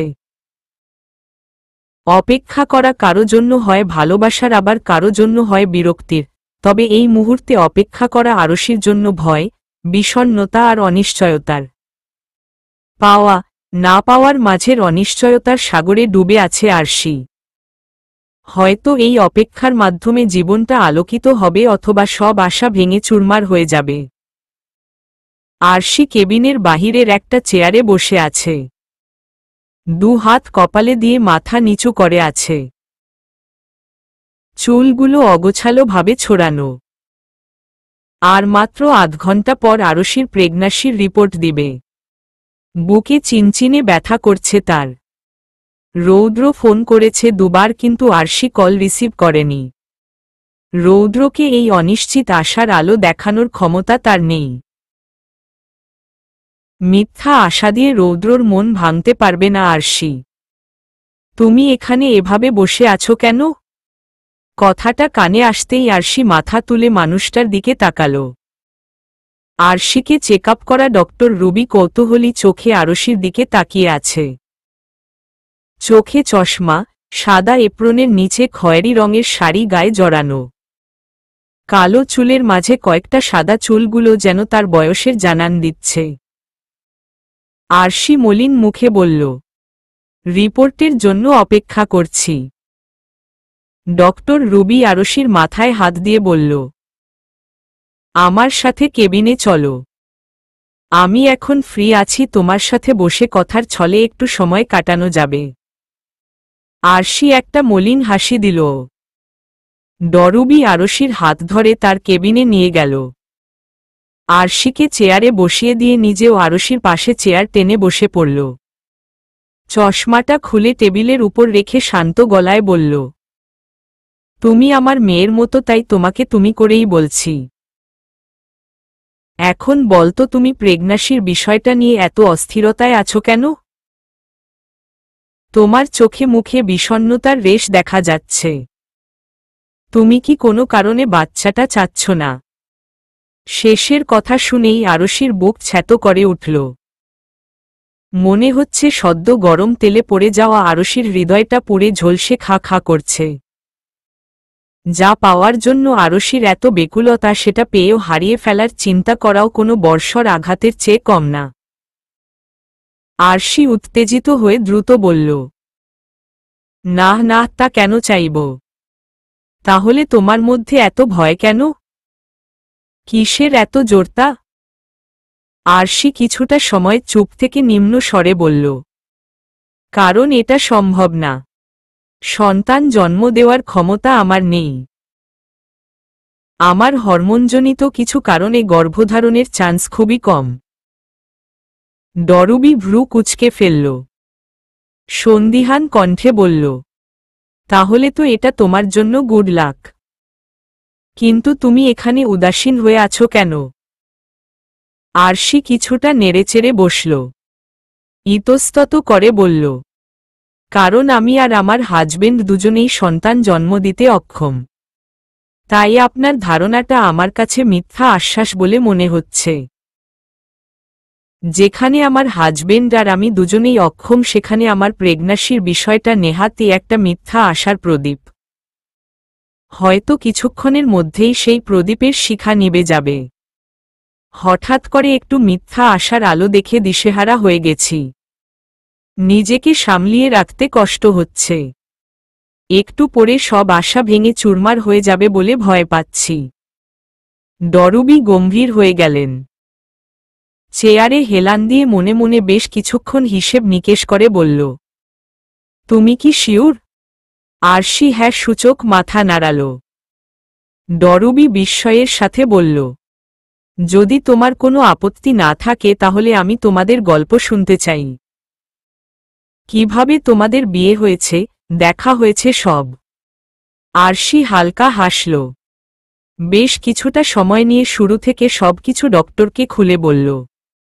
আরশির মুখে সবকিছু শোনার পর ডরুবি মুচকি হেসে বলল, আমার যতটুকু মনে হচ্ছে তোমার হাজবেন্ড তোমাকে বিয়ে করার জন্য নিজেকে অক্ষম বলে তোমাদের সামনে তুলে ধরেছে। এখন বাকিটা তোমার রিপোর্ট দেওয়ার পরেই জানতে পারবে। আরশি আর কিছু বলল না। চুপচাপ আনমনে ভাবতে লাগল, সত্যি কি রৌদ্র মিথ্যে বলেছে তাকে? আরশি তো কখনোই রৌদ্রর অক্ষমতার বিষয়টাকে গুরুত্ব দেয়নি। সে তো শুধু রৌদ্রকে বিশ্বাস করেছে, মন থেকে ভালোবেসেছে। কখনো তার ক্ষমতা অক্ষমতা নিয়ে চিন্তা ভাবনা করেনি। দুপুরের শেষ সময় মাথার উপরের সূর্যটা পশ্চিম আকাশে হেলে পড়ছে। সূর্যের তাপ ধীরে ধীরে শীতল হয়ে আসছে। আরশি রিকশা থেকে নেমে গম্ভীর পায়ে বাসার দিকে এগিয়ে গেল। কিছুক্ষণ আগেই রৌদ্রকে মেসেজ দিয়ে বাসায় আসতে বলেছে আরশি। হয়তো এতক্ষণে রৌদ্র এসেও পড়েছে।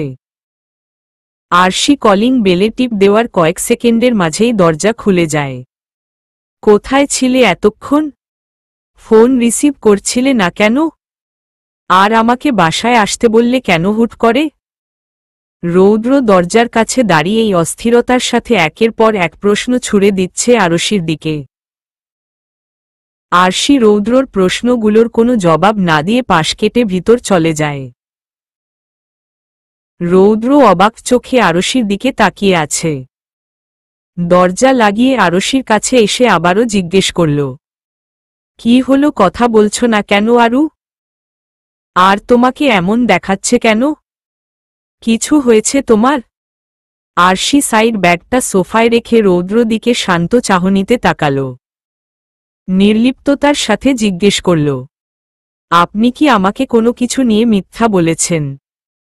আমার কাছে কিছু লুকিয়েছেন? আরশির প্রশ্ন শোনার সাথে সাথেই রৌদ্রর মাথায় হাজারো ভয় এসে হানা দিল। মস্তিষ্কের মধ্যে শুধু একটাই প্রশ্ন ঘুরছে, আরশি কি তাহলে কোনোভাবে সত্যিটা জেনে গেছে? রৌদ্র ভয় জড়ানো কণ্ঠে বলল, কি বলছো তুমি? আমি কিছুই বুঝতে পারছি না।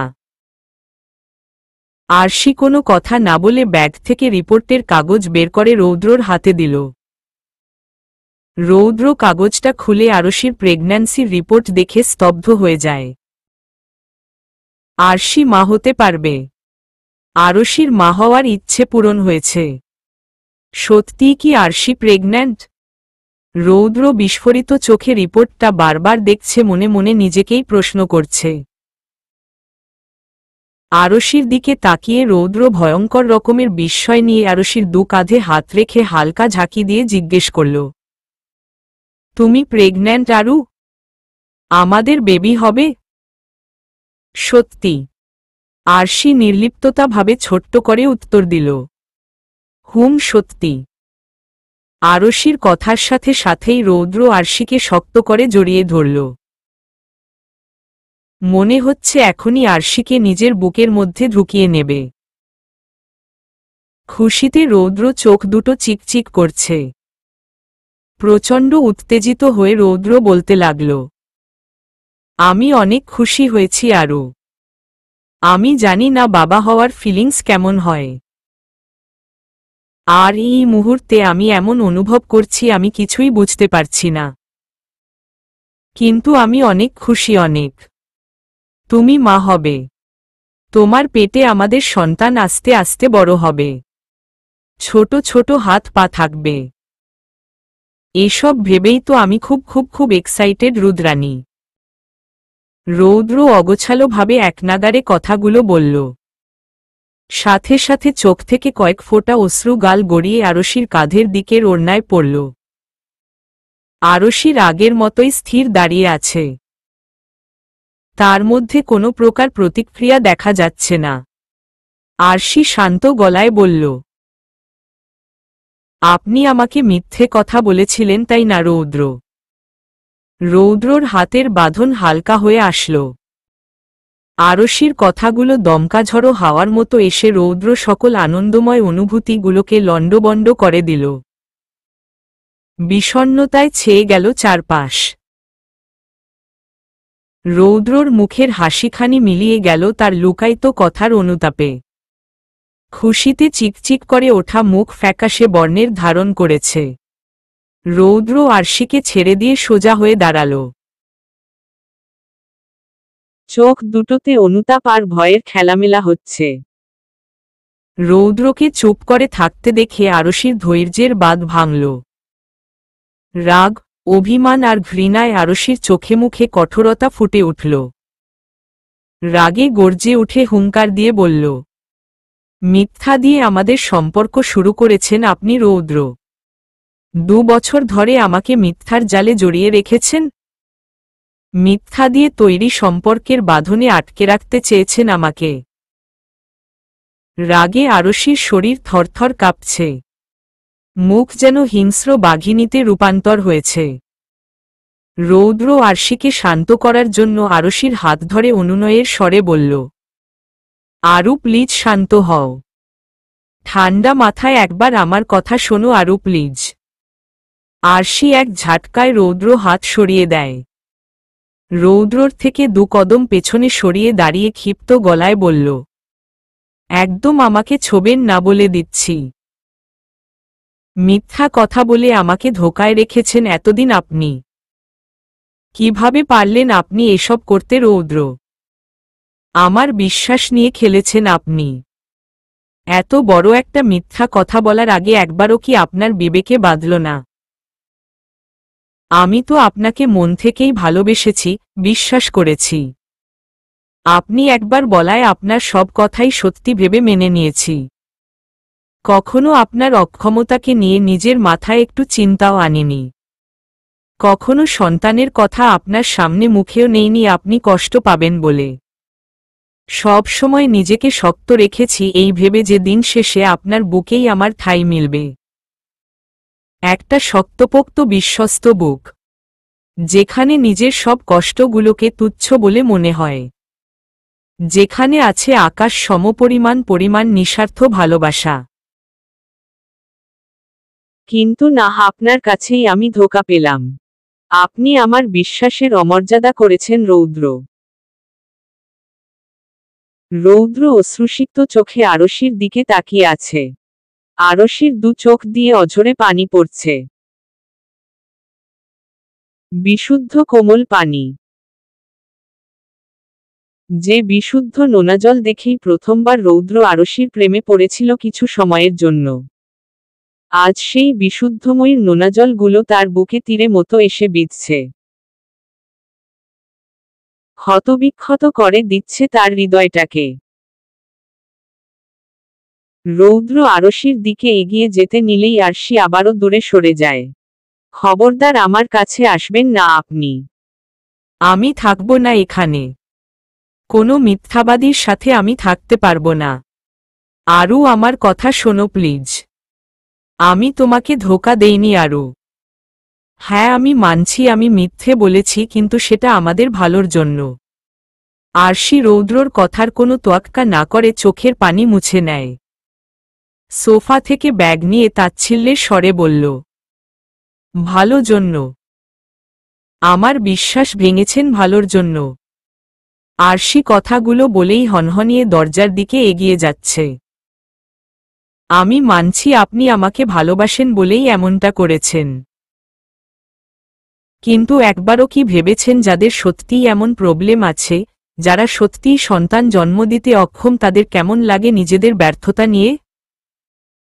আমার প্রবলেম ছিল বলেই আমি আপনার মিথ্যা কথাটাকেই সত্যি মেনে নিয়ে আপনার কষ্ট অনুভব করতে পেরেছি। প্রতিনিয়ত ভেবেছি আপনিও হয়তো আমার মতোই ভেতর ভেতর কষ্ট পাচ্ছেন, তাই কখনো আপনার সামনে নিজেকে ফুটবল করিনি আপনি কষ্ট পাবেন বলে। ভালোবাসায় অন্ধ হয়ে গেছেন আপনি, তাই এত বড় মিথ্যা কথাটাও আপনার কাছে তুচ্ছ বলে মনে হয়েছে। মিথ্যা দিয়ে সম্পর্ক শুরু করাটাও আপনার কাছে একটা নিছক ব্যাপার লাগছে, তাই না রৌদ্র? আরশি ধরা গলায় কথাগুলো বলল। আরশির চোখ দুটো নোনা পানি টইটম্বুর। রৌদ্র মাথা নিচু করে আরশির কথাগুলো শুনে যাচ্ছে। আরশির দরজার দিকে তাকিয়ে সেদিকে এগিয়ে যেতে নিলেই রৌদ্র ঝড়ের বেগে এসে আরশিকে পেছনে থেকে ঝাপটে ধরল। আরশির গলা জড়িয়ে ধরে রৌদ্র অনুনয় করে বলতে লাগল, আরু প্লিজ, আমাকে ভুল বুঝো না। আমি জানি আমি অনেক বড় মিথ্যা বলেছি। এই রকম সিরিয়াস বিষয় নিয়ে মিথ্যা বলা আমার ঠিক হয়নি। আর মিথ্যা কথা বলে সম্পর্কটা শুরু করাও ঠিক হয়নি। আমি আমার ভুল স্বীকার করছি আরু। আমি আজকের দিনটার জন্যই 2 বছর ধরে ভয়ে ভয়ে কাটিয়েছি। আমি জানতাম আমি আমার মিথ্যার জন্য একদিন না একদিন ঠিকই শাস্তি পাব। তুমি আমাকে যা ইচ্ছে শাস্তি দাও, আমি মেনে নিব। কিন্তু প্লিজ আমাকে ছেড়ে যেও না আরু। আরশি হতবাক হয়ে দাঁড়িয়ে আছে। চোখ দুটো বিস্ময় বড় বড় হয়ে আছে রৌদ্রর কথা শুনে। আরশি রৌদ্রর হাত ছাড়ানোর চেষ্টা করে বলল, আমাকে ছাড়ুন রৌদ্র। আমি। রৌদ্র আরশিকে আরো শক্ত করে নিজের বুকের সাথে চেপে ধরে। আরশির মাথার সাথে নিজের গাল মিশিয়ে নিয়ে অনুতাপের সাথে বলল, আরু প্লিজ, এই শেষবারের মতো আমাকে মাফ করে দাও। আর কখনো মিথ্যে কথা বলবো না। তুমি যা শাস্তি দেবে আমি সব মাথা পেতে নিব। তুমি যা করার আমার সাথে থেকে করো। তবুও প্লিজ আমাকে ছেড়ে যাও না। আমরা একসাথে থাকে সব ভুল বোঝাবুঝি ঠিক করে নিব। তুমি একটু শান্ত হও প্লিজ আরু, প্লিজ। রৌদ্র উত্তেজিত হয়ে একনাগারে আরশিকে অনুরোধ করে যাচ্ছে। আরশি এবার কিছুটা ক্ষেপে যায়। রৌদ্র ভাবল কিভাবে সে রৌদ্রকে সত্যি সত্যিই ছেড়ে চলে যাবে। আরশি রৌদ্র হাত ছাড়ানোর চেষ্টা করে ক্ষিপ্ত গলায় বলল, রৌদ্র ছাড়ুন আমাকে। রৌদ্র আরশিকে ছাড়ছে না। আরশিকে হারিয়ে ফেলার ভয় আরশিকে শক্ত করে জাপটে ধরে রেখেছে। মনে হচ্ছে আরশিকে ছেড়ে দিল এই আরশি মুক্ত পাখির মতো উড়ে যাবে। আরশি এবার খানিকটা রেগে চাপা কণ্ঠে বলল, উফফ, কি শুরু করেছেন এসব? ছাড়ুন আমাকে, ব্যথা পাচ্ছি তো। আর আপনি কি আমাদের দুজনের মধ্যকার ঝগড়া রাগারাগি বাহিরের মানুষকেও শোনাতে চাচ্ছেন নাকি? রৌদ্র আরশিকে ছেড়ে দেয়। বিস্মিত হয়ে আরশির দিকে তাকিয়ে ছোট্ট করে জিজ্ঞেস করল, মানে? আরশির দরজার লক লাগিয়ে শক্ত গলায় বলল, দরজার লকটাও তো ঠিক মতো লাগাতে পারেন না আপনি, যত্তসব। সরুন সামনে থেকে। আরশিকে দরজা লাগিয়ে দিতে দেখে রৌদ্র প্রচণ্ড খুশিতে আবারও আরশিকে জড়িয়ে ধরল। আরশি ভড়কে গিয়ে নাকমুখ কুঁচকে রৌদ্রকে ছাড়ানোর চেষ্টা করছে। রৌদ্র আরশিকে ছেড়ে দিয়ে আরশির হাত শক্ত করে ধরে সোফায় বসিয়ে দিল। আরশির ব্যাগটা নিয়ে অন্যদিকে রেখে দেয়। আরশির পাশে গা ঘেঁষে বসে জিজ্ঞেস করল, তুমি কিভাবে জানলে এসব? আর প্রেগন্যান্সির কথা কখন জানলে? আমাকে আগে বলনি কেন? আরশি রৌদ্রর দিকে তীক্ষ্ণ দৃষ্টি নিক্ষেপ করল। রাগান্বিত দৃষ্টিতে কিছুক্ষণ তাকিয়ে থেকে অন্যদিকে মুখ ফিরিয়ে নেয়। একটা তপ্ত শ্বাস ফেলে শান্ত গলায় রৌদ্রকে সব বলতে লাগল। আরশির কথা শেষ হতেই রৌদ্র অস্থিরতার সাথে বলল, অজ্ঞান হয়ে গিয়েছিলে তুমি? এখন ঠিক আছো তো আরু? আর আমাকে কেন ফোন দাওনি তুমি? রৌদ্র একসাথে কতগুলো প্রশ্ন আরশির দিকে ছুড়ে দিল। আরশি নির্লিপ্ততার সাথে রৌদ্রর দিকে চেয়ে বলল, আমি ভেবেছিলাম ডক্টরের কোথাও ভুল হয়েছে, তাই আপনাকে এসব বলে মিথ্যা আশার আলো দেখিয়ে কষ্ট দিতে চাইনি। কিন্তু আমি তো বুঝতেই পারিনি আপনি আগে থেকেই আমাকে মিথ্যা বলে আসছেন। রৌদ্রর মুখ ফ্যাকাশে হয়ে গেল। মাথা নিচু করে নিম্ন স্বরে বলল, তুমি বিয়ে করতে রাজি হচ্ছিলে না, তাই বাধ্য এই মিথ্যে কথাটা বলতে হয়েছে। তোমাকে মিথ্যে বলে সম্পর্ক শুরু করার অনুতাপের আগুনে ভেতর ভেতর আমি ঝলসে যাচ্ছিলাম আরও। সব সময় আমার বলা মিথ্যের জন্য তোমাকে হারিয়ে ফেলার ভয় পেতাম। আরশি রৌদ্রর থেকে মুখ ঘুরিয়ে নেয়। সোফা ছেড়ে উঠে দাঁড়ায়। রৌদ্রর দিকে তীক্ষ্ণ দৃষ্টি নিক্ষেপ করে বলল, আমি আপনাকে মাফ করে দিয়েছি, এটা ভেবে ভুল করবেন না। মিথ্যে বলার শাস্তি আপনি নিশ্চয়ই পাবেন ডক্টর রৌদ্র। আরশি কথাগুলো বলেই রুমে চলে গেল। রৌদ্র ভ্রু কুঁচকে আরশির যাওয়ার দিকে চেয়ে আছে। সে খুব ভালো করেই জানে আরশির রাগ কিছুক্ষণের মধ্যেই উধাও হয়ে যাবে। আরশি প্রেগন্যান্ট, তার সন্তান এখন আরশির পেটে। এই সময় আরশি নিশ্চয়ই রৌদ্রর উপর রাগ করে থাকতে পারবে না। তাদের অনাগত সন্তানের কথা ভেবে খুশিতে গদগদ করে ওঠে রৌদ্রর মন। রৌদ্রর সকল বিষণ্ণতা নিমিষেই খুশির ঝলকে পরিণত হয়ে গেল। রৌদ্র বাবা হবে ভেবেই যেন খুশির জোয়ারে ভেসে যাচ্ছে তার মন। আরও এটা কেমন শাস্তি দিচ্ছ তুমি? প্লিজ রুমে আসো।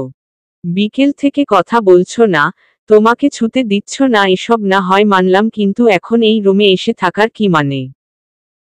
একই বাসায় আমরা আলাদা আলাদা রুমে থাকব নাকি? তুমি ভালো করেই জানো তোমাকে ছাড়া একা একা ঘুমানোর অভ্যেস আমার নেই। রৌদ্র আরশির দরজার কাছে দাঁড়িয়ে মলিন মুখে কথাগুলো বলে যাচ্ছে। কিন্তু আরশি কোনো সাড়া দিচ্ছে না। বিকেল থেকেই আরশি রৌদ্রর সাথে কথা বলা বন্ধ করে দিয়েছে। রাতেও চুপচাপ ডিনার করার পর আরশি বেডরুমে না গিয়ে অন্য রুমে এসেই ভেতর থেকে দরজা লাগিয়ে দেয়। সেই থেকেই রৌদ্র আরশিকে অনুরোধ করে যাচ্ছে রুমে আসার জন্য। আরশি রুমের ভেতরে চুপচাপ বিছানায় বসে আছে। রৌদ্রকে সায়স্তা করার জন্য এটাই একমাত্র মাধ্যম। রৌদ্র আবারও দরজায় ধাক্কা দিয়ে বলল, আরু, দরজা খোলো। তুমি দরজা না খোলা অবধি আমি কিন্তু এখান থেকে যাব না বলে দিচ্ছি। রৌদ্র দরজায় হেলান দিয়ে নিচে বসে পড়ল। রৌদ্র খুব ভালো করে জানে আরশি তাকে শায়েস্তা করার জন্যই এমনটা করছে। আর এটাও জানে তার রুদ্রাণী কখনো তার উপর বেশিক্ষণ রাগ করে থাকতে পারবে না।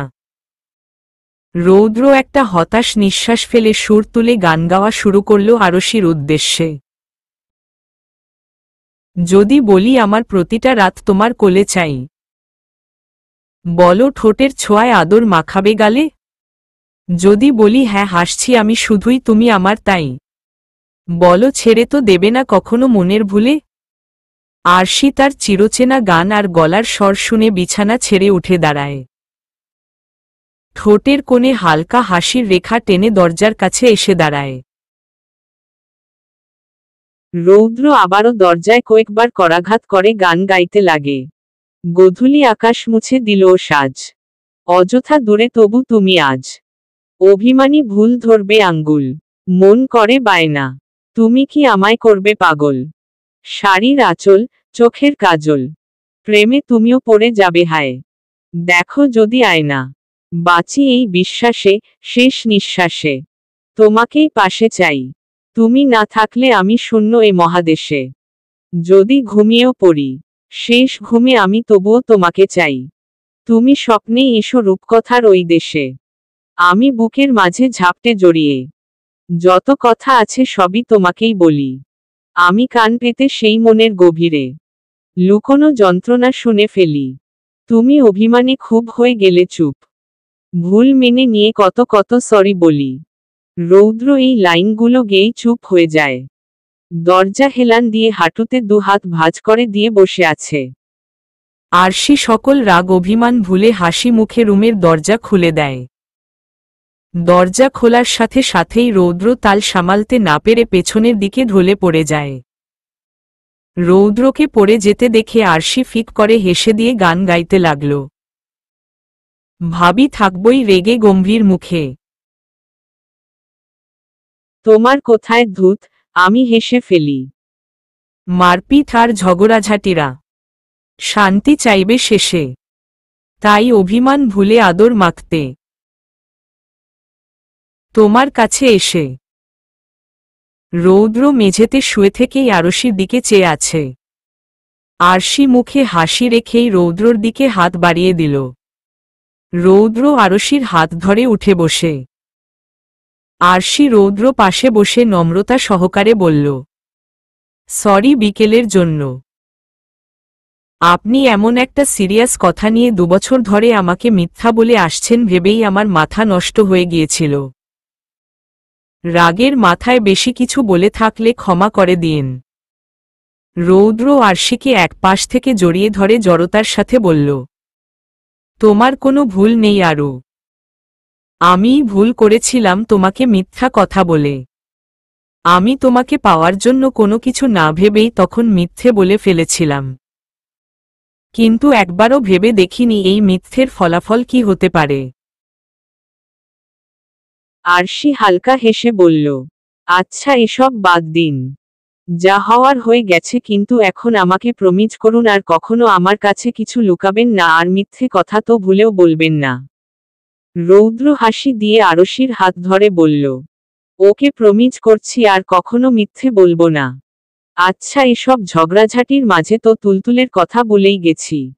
নীল ওদের কাউকে তো কিছুই বলা হয়নি তুলতুলের কথা। আরশির কথায় রৌদ্র ভ্রু বাঁকিয়ে তার দিকে তাকালো। তুলতুল নামটা শুনে সন্দিহান কণ্ঠে জিজ্ঞেস করল, তুলতুল কে? আরশি সশব্দে হাসল। মেঝে থেকে উঠে দাঁড়িয়ে নিজের চুলগুলোকে ঠিক করে পেটে হাত রেখে বলল, ওই ছেলেটা যাওয়ার আগে আমাদের বেবিকে তুলতুল বলে ডেকেছিল, তাই বেবির নাম এটাই রেখে দিল আম। সুন্দর না নামটা? রৌদ্র কিছুটা ভেবে আরশির মুখোমুখি হয়ে দাঁড়িয়ে বলল, হুম সুন্দর, কিন্তু ছেলেটার পরিচয় নাওনি কেন? তখন এত চিন্তার মাঝে এসব কিছুই মাথায় ছিল না, তাই ছেলেটার নামও জিজ্ঞেস করা হয়নি। আরশি কিছুটা আফসোসের সুরে কথাগুলো বলল। রৌদ্র আরশির কাঁধে হাত রেখে বলল, আচ্ছা থাক এসব কথা, এখন রুমে চল। আমি তোমাকে ছাড়া ঘুমাতে পারি না, তুমি খুব ভালো করেই জানো। আরশি মুচকি হেসে রৌদ্রর সাথে রুমে চলে যায়।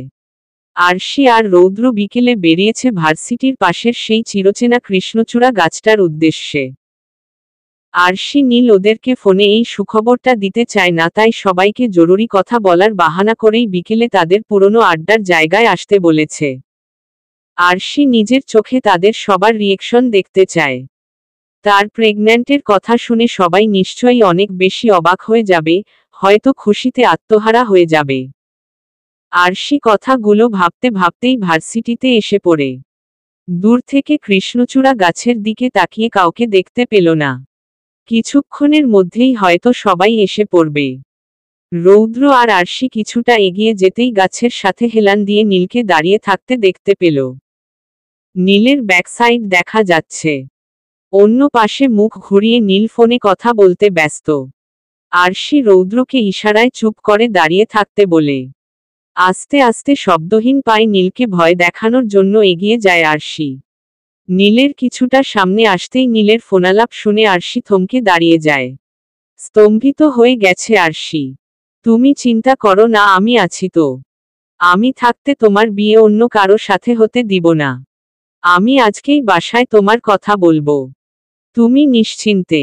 নীল আর পুরো কথা শেষ করতে পারল না। তার আগেই আরশি রেগেমেগে নীলের পিঠে সজোরে এক থাপ্পড় বসিয়ে দেয়। হঠাৎ আরশির থাপ্পড়ের চোটে নীল তাল সামলাতে না পেরে সামনের দিকে পড়ে যেতে নিয়েও কৃষ্ণচূড়া গাছের সাহায্যে বেঁচে যায়। ফোনটা হাত থেকে ছিটকে গিয়ে কিছুটা দূরে পড়ল। নীল এক হাত পিঠে দিয়ে ঠোঁট কামড়ে চাপা আর্তনাদ করে ওঠে। চোখে ভয়ঙ্কর কৌতূহল নিয়ে পেছনে ফিরে তাকায়। আরশি লাল রঙের কুর্তি আর কালো ওড়না গায়ে জড়িয়ে চোখমুখ শক্ত করে দাঁড়িয়ে আছে। দু চোখে দিয়ে যেন অগ্নিগিরির জ্বলন্ত লাভা বের হচ্ছে। চাহনি দিয়েই নীলকে ঝলসে দেওয়ার মতো রাগ দেখা যাচ্ছে আরশির চোখে। নীলের ভ্রু জোড়া খানিকটা কুঁচকে এলো। ফোনটা তুলে নিয়ে পকেটে রেখে আরশির দিকে এগিয়ে আসলো। চাপা কণ্ঠে জিজ্ঞেস করল, এটা কি হলো আশু? আমাকে মারলি কেন? তাও আবার এত জোরে। আমার পিঠ আগুনের মতো জ্বলছে। এত শক্তি কই থেকে আসলো তোর মতো চিকনির শরীরে? নীলের কথায় আরশির রাগ যেন আকাশ ছুঁই ছুঁই অবস্থা। প্রচণ্ড রাগে যেন মুখ দিয়ে কথাই বের হচ্ছে না। নীলা আর নির্বাণ রৌদ্রর সাথে কথা বলতে বলতে আরশির দিকে এগিয়ে আসে। নির্বাণ আরশির কাছে এসেই হাসি মুখে জিজ্ঞেস করল, কেমন আছো পাশের বারান্দায় ওরফে ক্রাশ ভাবি? আচ্ছা 1 মিনিট, কিছুদিন পর তো তুমি আমার শালীয় হয়ে যাবে। বাহ, এটা দেখছি 3 in 1 হয়ে গেল। নির্বাণ কথাগুলো বলেই হেসে দিল। রৌদ্র আর নীলাও হাসছে। নীল হাসতে গিয়েও আরশির রাগান্বিত চেহারা দেখে আর হাসার সাহস দেখালো না। আদ্রাফ কাসফিয়ার হাত ধরে হেঁটে আসতে আসতে জিজ্ঞেস করল, কি নিয়ে এত হাসাহাসি হচ্ছে এখানে? নীলা তাদের দুজনের দিকে এক অপলক তাকিয়ে নির্বাণের হাসি মুখের দিকে তাকালো। একটা স্বস্তির নিঃশ্বাস ফেলে বলল, তেমন কিছু না। কেমন আছিস তোরা? কাসফিয়া হালকা হাসি দিয়ে বলল, আমরা ভালো আছি। তোদের কি অবস্থা? আশু তুই কেমন? কাসফিয়া আরশির দিকে তাকাতেই চুপ হয়ে যায়। আরশির চোখমুখের অবস্থা দেখে কিছুটা চিন্তিত গলায় জিজ্ঞেস, কিরে আশু, তোর কি হয়েছে? এভাবে দাঁড়িয়ে আছিস কেন? চোখমুখ এমন দেখাচ্ছে কেন তোর? কাসফিয়ার কথায় সবাই কিছুটা বিস্ময় নিয়ে আরশির দিকে তাকায়। আরশি চোখমুখ শক্ত করে চুপচাপ দাঁড়িয়ে আছে। নীল জোরালো শ্বাস ফেলে বলল, ভূতে ধরছে ওরে। এসেই আমার পিঠে কত জোরে একটা থাপ্পড় মারছে। আল্লাহ, ওর এত শক্তি! আমার তো আগে জানা ছিল না। আদ্রাফ ভাই, দেখ তো আমার পিঠে ওর হাতের ছাপ পড়ছে কিনা। নীল আদ্রাফের দিকে এগিয়ে যেতেই আরশি দাঁতে দাঁত চেপে শক্ত গলায় বলল, এই হারামি আমাদের কাউকে না জানি প্রেম করে বেড়াচ্ছে। মিষ্টি মিষ্টি কথা বলে প্রেমিকাকে বিয়ের জন্য সান্ত্বনা দিচ্ছে। ভাবতে পারছিস তোরা ও কত দূর চলে গেছে? ফোনে প্রেমালাপ করত আর আমাদের শোনাতো যে অফিস থেকে জরুরি কল এসেছে। আরশির কথা শুনে নীল চুপসে যায়। কিছু বলার মতো মুখের ভাষা তার নেই। বাকি সবাই বিস্ফোরিত বোমার মতো চোখ দুটো বড় বড় করে নীল আর আরশিকে দেখে যাচ্ছে। আদ্রাফ ভয়াবহ উত্তেজনা নিয়ে জিজ্ঞেস করল, কিরে নীল, এসব কি সত্যি বলছে আশু?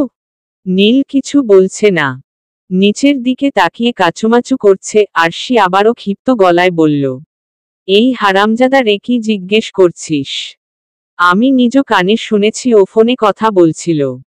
নীলা সরু চোখে নীলের দিকে তাকিয়ে ভাবুকতার সাথে বলল, এখন বুঝলাম কেন তুই যখন তখন ফোনের দিকে তাকিয়ে মুচকি মুচকি হাসতি। আদ্রাফ ডান হাতে নীলের গলা শক্ত করে পেঁচিয়ে ধরে। নীলের মাথা আদ্রাফের হাতের মাঝে রেখেই বুকের কাছাকাছি নিয়ে এসেছে। নীল আদ্রাফের হাত ধরে ঝুঁকে দাঁড়িয়ে রইল। আদ্রাফ রাগান্বিত কণ্ঠে বলল, শালা তুই লুকাইয়া লুকাইয়া প্রেম মারা ছাড় আমাদের সবাইরে মিথ্যা কথা কছ। আমরা কি তোর গার্লফ্রেন্ড নিয়া বাইকগা যাইতাম নাকি হারামির বাচ্চা? তুই তো ফ্রেন্ড নামের কলঙ্ক। নীল নীল আদ্রাফের হাত ছাড়ানোর চেষ্টা করতে করতে অস্বস্তির সাথে বলল, আদ্রাফ ব্যথা পাচ্ছি তো, আমাকে ছাড়, আমি সব বুঝিয়ে বলছি।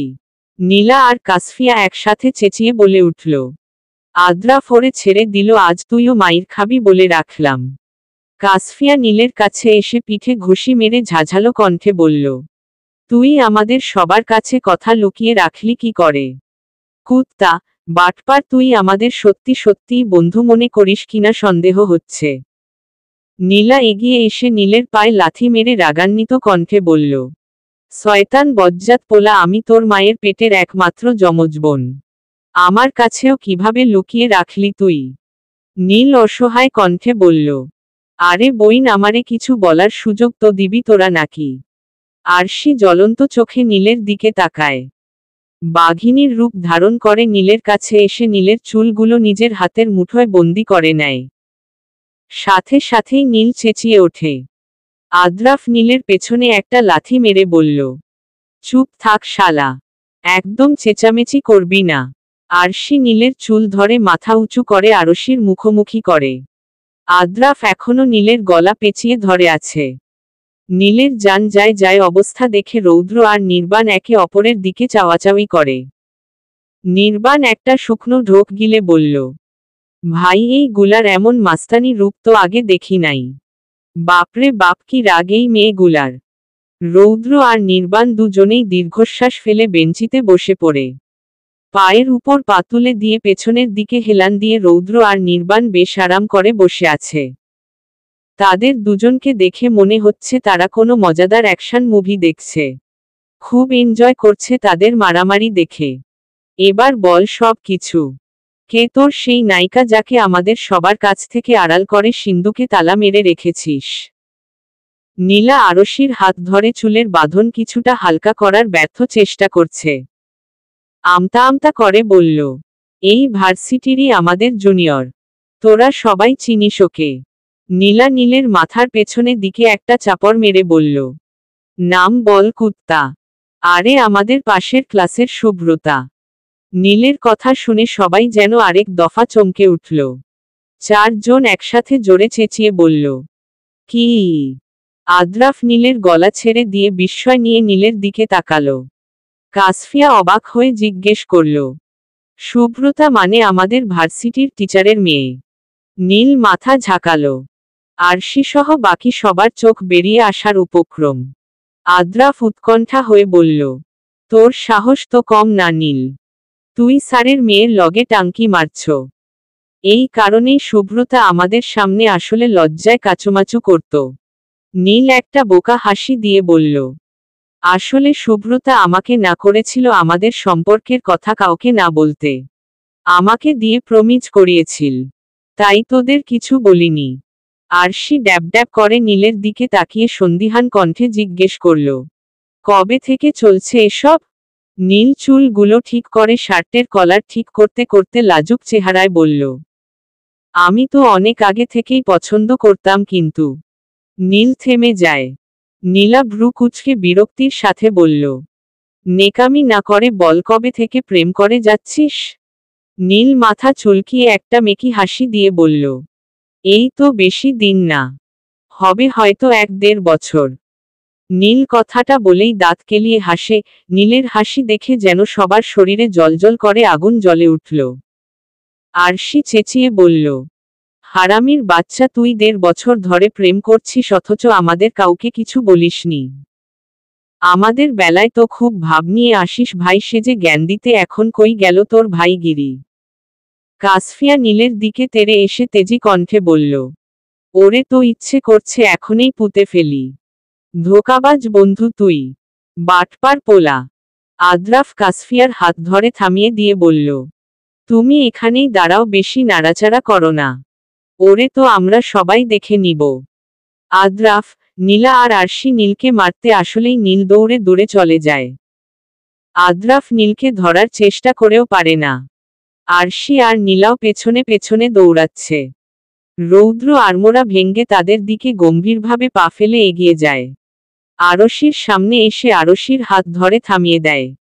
গম্ভীর গলায় শাসনের সুরে বলল, এই সময় এভাবে দৌড়ানো সেফ না আরু। তুলতুলের কথা ভুলে যেও না। নিজের সাথে সাথে তুলতুলেরও খেয়াল রাখতে হবে তোমার। রৌদ্র কথা শুনে সবাই থেমে যায়। ভ্রু বাঁকিয়ে সন্দেহের দৃষ্টিতে তাকিয়ে আছে রৌদ্র আরশির দিকে। আরশি মাথা নিচু করে ফেলে রৌদ্রর কথায়। নির্বাণ সহ বাকি 4 জন রৌদ্রর দিকে এগিয়ে আসে। নির্বাণ বিস্ময় নিয়ে জিজ্ঞেস করল, এই সময় মানে কি ভাই? আর তুলতুল আবার কি? আরশি লজ্জায় মাথা নুয়ে ফেলে। রৌদ্র কোনো বিনিতা না করেই বলে দিল, তুলতুল মানে তোর ভাই আর পাশের বারান্দার অনাগত সন্তান। রৌদ্রর কথায় সবার চোখ রসগোল্লার মতো গোলাকৃতি হয়ে গেল। অপ্রত্যাশিত কিছু শুনে ফেলেছে মনে হচ্ছে। কাসফিয়া কাপা কাপা গলায় জিজ্ঞেস করল, আপনার আর আশুর অনাগত সন্তান?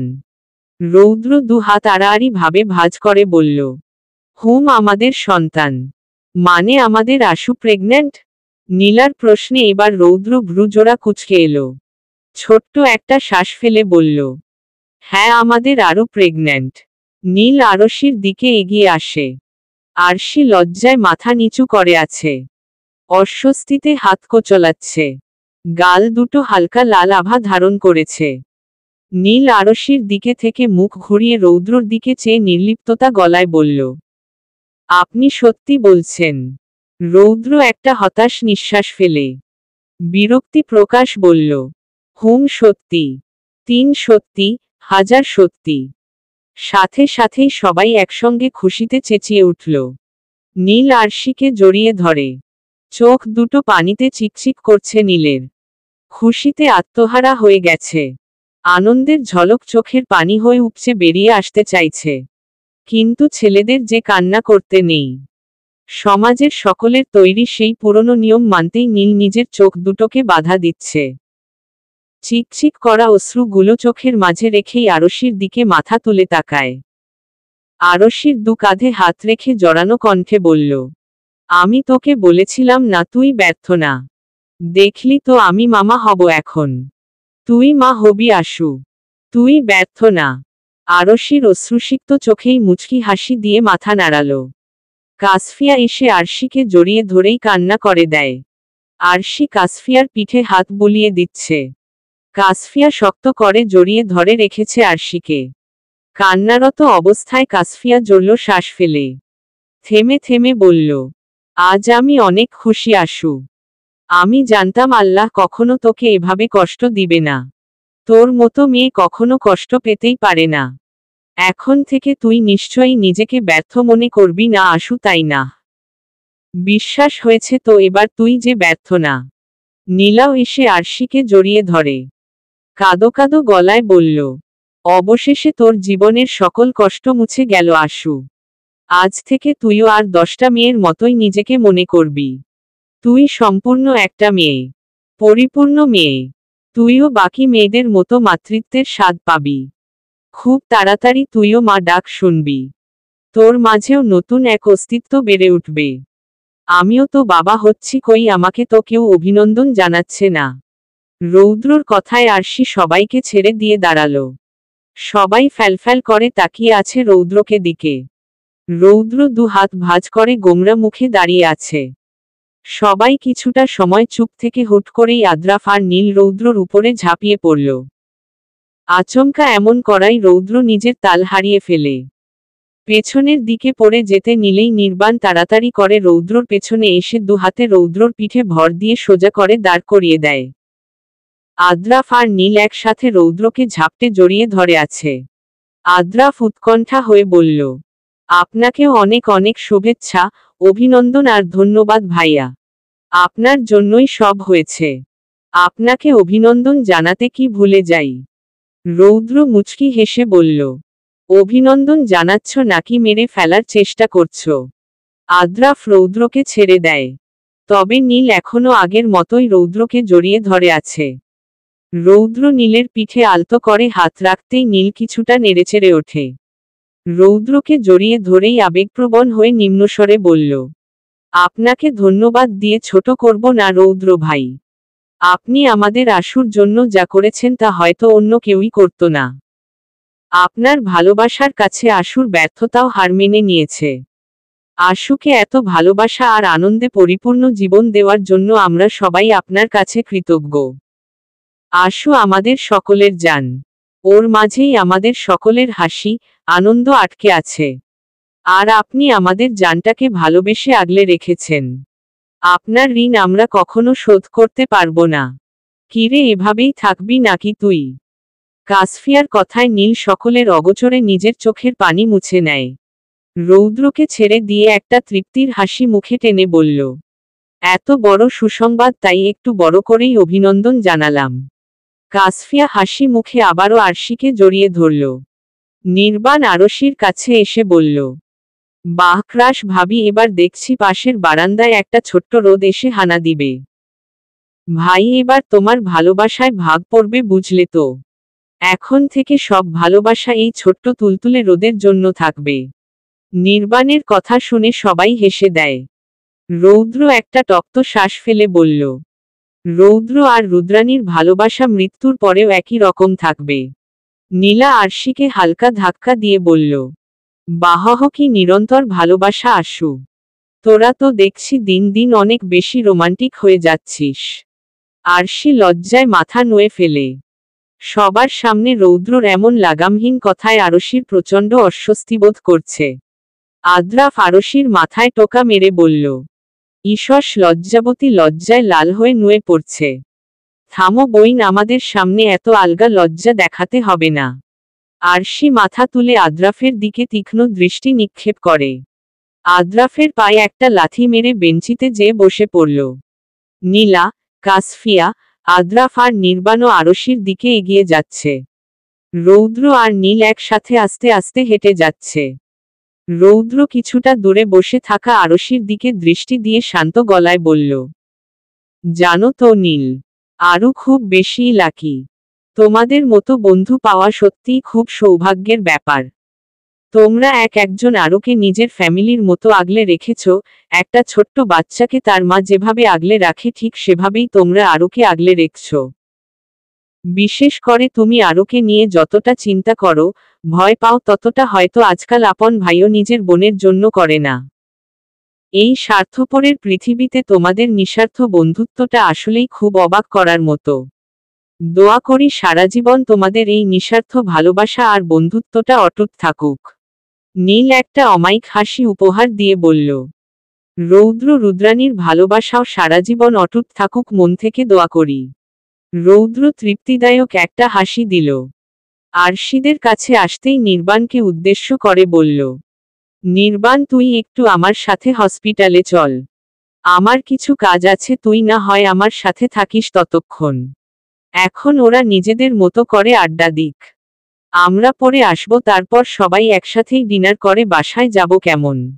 নির্বাণ রৌদ্র পাশে এসে দাঁড়িয়ে হাসি মুখে বলল, ঠিক আছে ভাই। নীলাদ্রি, আমি যাচ্ছি। একটু পরেই চলে আসব। আমাকে আবার মিস করো না কিন্তু। নির্বাণ শেষের কথাগুলো নীলার দিকে তাকিয়েই একটা চোখ টিপ দিল। নীলা ক্ষিপ্ত গলায় বলল, আমি একদমই আপনাকে মিস করব না। নির্বাণ হাসল। শান্ত গলায় বলল, সেটা না হয় পরেই বুঝতে পারবে। ভাই চলো। রৌদ্র আরশির কাছে এসে আরশির চুলের আলতো করে হাত বুলিয়ে দিয়ে বলল, সাবধানে থেকো আরু। নিজের আর তুলতুলের খেয়াল রেখো। আরশি চোখের ইশারায় আশ্বস্ত করতেই রৌদ্র হাঁটা শুরু করল।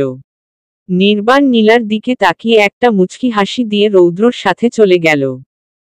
আরশির মুচকি হেসে রৌদ্রর যাওয়ার দিকে তাকিয়ে আছে।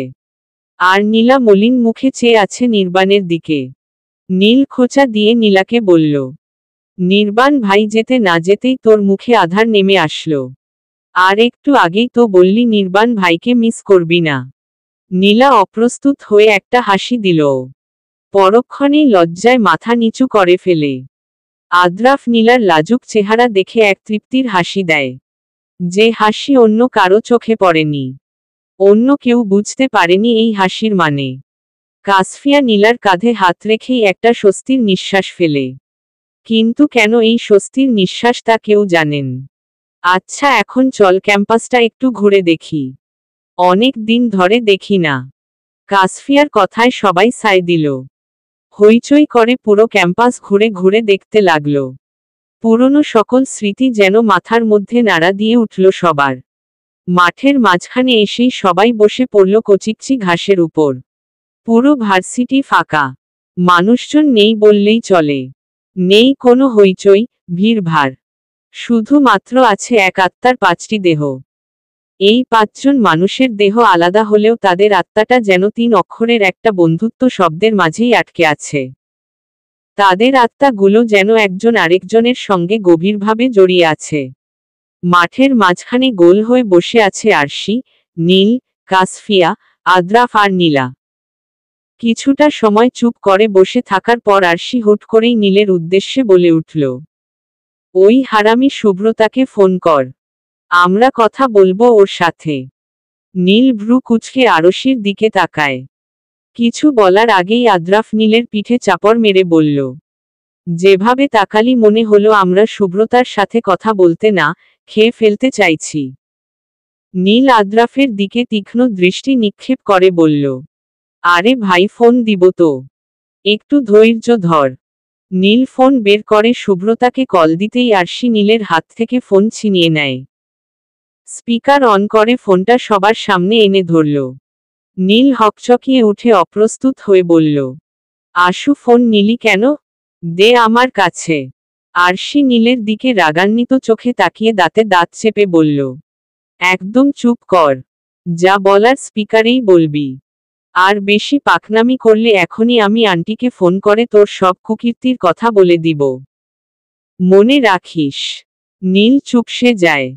চোখ ছোট ছোট করে আরশির হাতে নিয়ে রাখা ফোনের দিকে তাকিয়ে আছে। ফোন রিসিভ হলো। অপর প্রান্ত থেকে মিষ্টি গলায় বলল, হ্যালো নীল। নীল কোনো কথা বলল না। মলিন মুখে আরশিদের দিকে তাকিয়ে আছে। শুভ্রতা কোনো সাড়াশব্দ না পেয়ে আবারও বলল, নীল আপনি শুনতে পাচ্ছেন? কথা বলছেন না কেন? আরশি নীলকে খোঁচা মেরে চোখের ইশারায় কথা বলতে বলল। নীল কিছুটা ইতস্তত করে বলল, হুম শুভ্রা শুনতে পাচ্ছি। আয় হায় কি ভালোবাসা। শুভ্রতা থেকে শুভ্রা। বাহ ভাই বাহ। তলে তলে তুমি এত দূরে চলে গেছো অথচ আমরা কিছুই জানলাম না। তুমি তো মামা পাক্কা খেলোয়াড়। আদ্রাফ নাক মুখ ছিটকে কথাগুলো বলল। আরশি ঝুঁকে আদ্রাফের মাথায় একটা থাপ্পড় মেরে বলল, গরু তুই কি একটু চুপ করে থাকতে পারলি না? দিলই তো সব মজা নষ্ট করে। আদ্রাফ নীলের দিকে চেয়ে ক্ষিপ্ত গলায় বলল, দেখলি না কেমনে কথা কইতাছিল? আমি চুপ থাকলে এতক্ষণে নিশ্চিত জানু, সোনা, মোনা, কলিজা এসব শুরু করে দিত। ওর লজ্জা না থাকলেও আমাদের তো আছে তাই না? আদু ভাইয়ের বাচ্চা চুপ থাকবি নাকি ঘুষি দিয়া তোর নাক ফাটামু? নীল রাগী কণ্ঠে বলল আদ্রাফকে। সাথে সাথেই আরশি চেঁচিয়ে উঠল, একদম চুপ কর তোরা সবাই। কেউ কোনো কথা বলবি না। আদ্রাফ আর নীল চুপসে যায়। আরশি ফোনটা নিজের সামনে এনে বলল, হ্যালো শুভ্রতা। আমি আরশি। নিশ্চয়ই চিনতে পেরেছ আমাকে। অপর প্রান্ত থেকে শুভ্রতা কিছুটা কাচুমাচু করে বলল, হুম চিনতে পেরেছি আপু। যাক, তাহলে তো ভালো। এবার বলতো, তুমি কেন আমাদের কাছ থেকে তোমাদের সম্পর্কের কথা লুকিয়ে রেখেছ? শুভ্রতা হকচকিয়ে উঠল। খানিকটা ভয়ে জোরসড় হয়ে বলল, আসলে আপু, তুমি তো জানোই আব্বু আমাদের ভার্সিটির টিচার। আর আব্বু তো খুব রাগী আর গম্ভীর প্রকৃতির মানুষ। উনি যদি জানে আমি ভার্সিটিতে এসে প্রেম করছি তাহলে তো আমাকে মেরাই ফেলবে। সেই ভয়েই আমি নীলকে না করেছিলাম কাউকে আমাদের সম্পর্কের কথা বলতে। আরশি বিজ্ঞ মানুষের মতো বলল, অহহ, বুঝলাম। হলো কখন? কে আগে প্রপোজ করেছে? আর তুমি জেনে শুনেই এইরকম একটা গাধার সাথে প্রেম করতে রাজিই বা হলে কি করে? আরশির প্রশ্নে শুভ্রতা হাসল। হাসতে হাসতেই বলল, নীল এখনো আমাকে প্রপোজ করেনি। বলেছে বিয়ে সময় করবে। আর আমাদের সম্পর্ক কিভাবে হয়েছে তা আমরা নিজেও জানি না। তোমাদের এক্সামের শেষে একদিন নীল আমার কাছ থেকে নাম্বার নিয়েছিল। ব্যাস, তখন থেকেই আমাদের ফোনে কথা বলা শুরু হয়েছে। আমরা আগে থেকেই একজন আরেকজনকে পছন্দ করতাম, তাই আর কখনো প্রপোজ করার দরকার পড়েনি। কথায় কথায় কখন এই পর্যন্ত চলে এসেছি জানি না। কখনো দেখা হওয়া কিংবা ঘুরতে যাওয়া এসবও আমাদের মধ্যে হয়নি। মাঝে মাঝে রাস্তাঘাটে একটুখানি দেখা পাওয়াই ছিল আমাদের ডেট। আব্বুর জন্য আমার কখনো সাহস হয়নি নীলের সাথে সরাসরি দেখা করার। তবে নীল আমাকে এভাবেই মেনে নিয়েছে। উনি কখনো আমাকে জোর করেনি দেখা করার জন্য। শুধু বলতেন, বিয়ের পর তো প্রতিদিন দেখবেই, এখন এত লুকোচুরি করে দেখা দরকার নেই। শুভ্রতার কথা শুনে সবাই একসাথে চেঁচিয়ে বলল, ও। নীল অস্বস্তিতে কাচুমাচু করছে আর শুভ্রতা খিলখিল করে হেসে যাচ্ছে।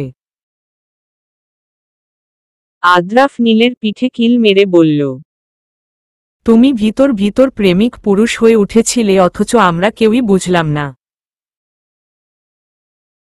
আহ, কি দুঃখ আমাদের। ইচ্ছে করছে হাঁটু পানিতে ডুবে মরি, কচু গাছে ফাঁস দিয়ে ঝুলে মরি। আদ্রাফের কথায় সবাই একসাথে হেসে ওঠে। শুভ্রতা নম্রতার সাথে বলল, আপু, তোমরা এখন আড্ডা দাও, আমরা না হয় পরে কথা বলবো। আর সুযোগ হলে একদিন দেখা হবে অবশ্যই। আরশি কিছুক্ষণ কথা বলতেই শুভ্রতা ফোন কেটে দেয়। নীলের দিকে সবাই কিছুক্ষণ নির্লিপ্ততা দৃষ্টিতে তাকিয়ে থাকে। আমকাই নীলের উপর হামলে পড়ে সবাই। নীলকে কাতুকুতু দিচ্ছে সবাই একসাথে। হাসতে হাসতে নীলের দুচোখ দিয়ে পানি এসে পড়েছে। দম বন্ধ হয়ে আসছে নীলের। তবুও কেউ থামছে না। বিকেলের শেষ সময়ে সূর্য পুরোপুরি ঢলে পড়েছে পশ্চিম আকাশে। রক্তিম আভাগুলো আস্তে আস্তে কালো রঙে ধারণ করছে। নিস্তব্ধতা ঘিরে ধরেছে পুরো ভার্সিটি। সুদর্শন কাক আর ঝিঝি পোকার ডাকেই গা শিউরে ওঠার মতো সন্ধ্যা নেমে আসছে। সবাই একসাথে নিজেদের মাথা মিলিয়েই গোল হয়ে শুয়ে আছে। ক্লান্ত হয়ে পড়েছে সবাই। বড় বড় করে শ্বাস নিচ্ছে। আকাশের দিকে একদৃষ্টিতে তাকিয়ে আছে সবাই। সকলের ঠোঁটের কোণে লেগে আছে এক অদ্ভুত সুন্দর রকমের হাসি। আরশির ডান পাশেই নীল শুয়ে আছে আর বাম পাশে কাসফিয়া। আরশি তাদের দুজনের হাত আঁকড়ে ধরে বলল, আজ আমি অনেক খুশি নীল। আমার জীবনটা আজ সব কিছুতে পরিপূর্ণ। কোনো কিছুর অপূর্ণতা নেই আজ। তোদের মতো বন্ধু আছে আমার সাথে। রোদ আর রোদের ভালোবাসা আছে। আর আমার মাঝে একটা ছোট্ট তুলতুল আছে। আমার মনের সকল বিষণ্ণতার কালো ছায়া তোদের সবার ভালোবাসায় খুশির ঝলকে পরিণত হয়েছে। কেউ কিছু বলল না। সবার ঠোঁটের কোণের হাসিটা আরো দ্বিগুণ প্রসারিত হয়ে গেল। নীল ওরা পাঁচজন একে অপরের হাত শক্ত করে ধরে রেখেছেন। একসাথেই গলা মিলিয়ে গান গাইতে লাগলো সবাই। বন্ধু মানে একটু পাশে থাকা। বন্ধু মানে হাতে হাত রাখা। বন্ধু মানে অবুঝ অভিমানে। তবুও বন্ধু, কারণ বন্ধু জানি। বন্ধু মানে এলোমেলো পথ চলা। বন্ধু মানে বলা আর না বলা। বন্ধু মানে একটু বাড়াবাড়ি। তাই তুমি নেই বলেই চোখ ভারী। আরি আরি আরি আরি আরি আরি আরি আরি আরি আরি আরি আরি আরি আরি আরি আরি। বন্ধু নামের কোনো পদবি নেই। বন্ধুর ঠিকানা হাত বাড়ালেই। বন্ধু ডালের ফাঁকে পাখির বাসা। বন্ধু মানে ভালোবাসা মন্দবাসা। বন্ধু পাতায় যেন শিশির জমা। বন্ধু একটা ভুলের 100 ক্ষমা। বুকের বাঁ পাশে বন্ধুর বাড়ি। বন্ধু তুমি ফিরে এসো তাড়াতাড়ি। আরি আরি আরি আরি আরি আরি আরি আরি। সবাই গানের লাইন গেয়ে একে অপরকে শক্ত করে একসাথে জড়িয়ে ধরল। সকলের খুশি যেন আজ বাঁধ ভেঙেছে। আরশির খুশির কথা ভেবেই তাদের সকলের মন ভরে উঠছে আনন্দে। এইটাই হয়তো বন্ধুত্ব। চলবে।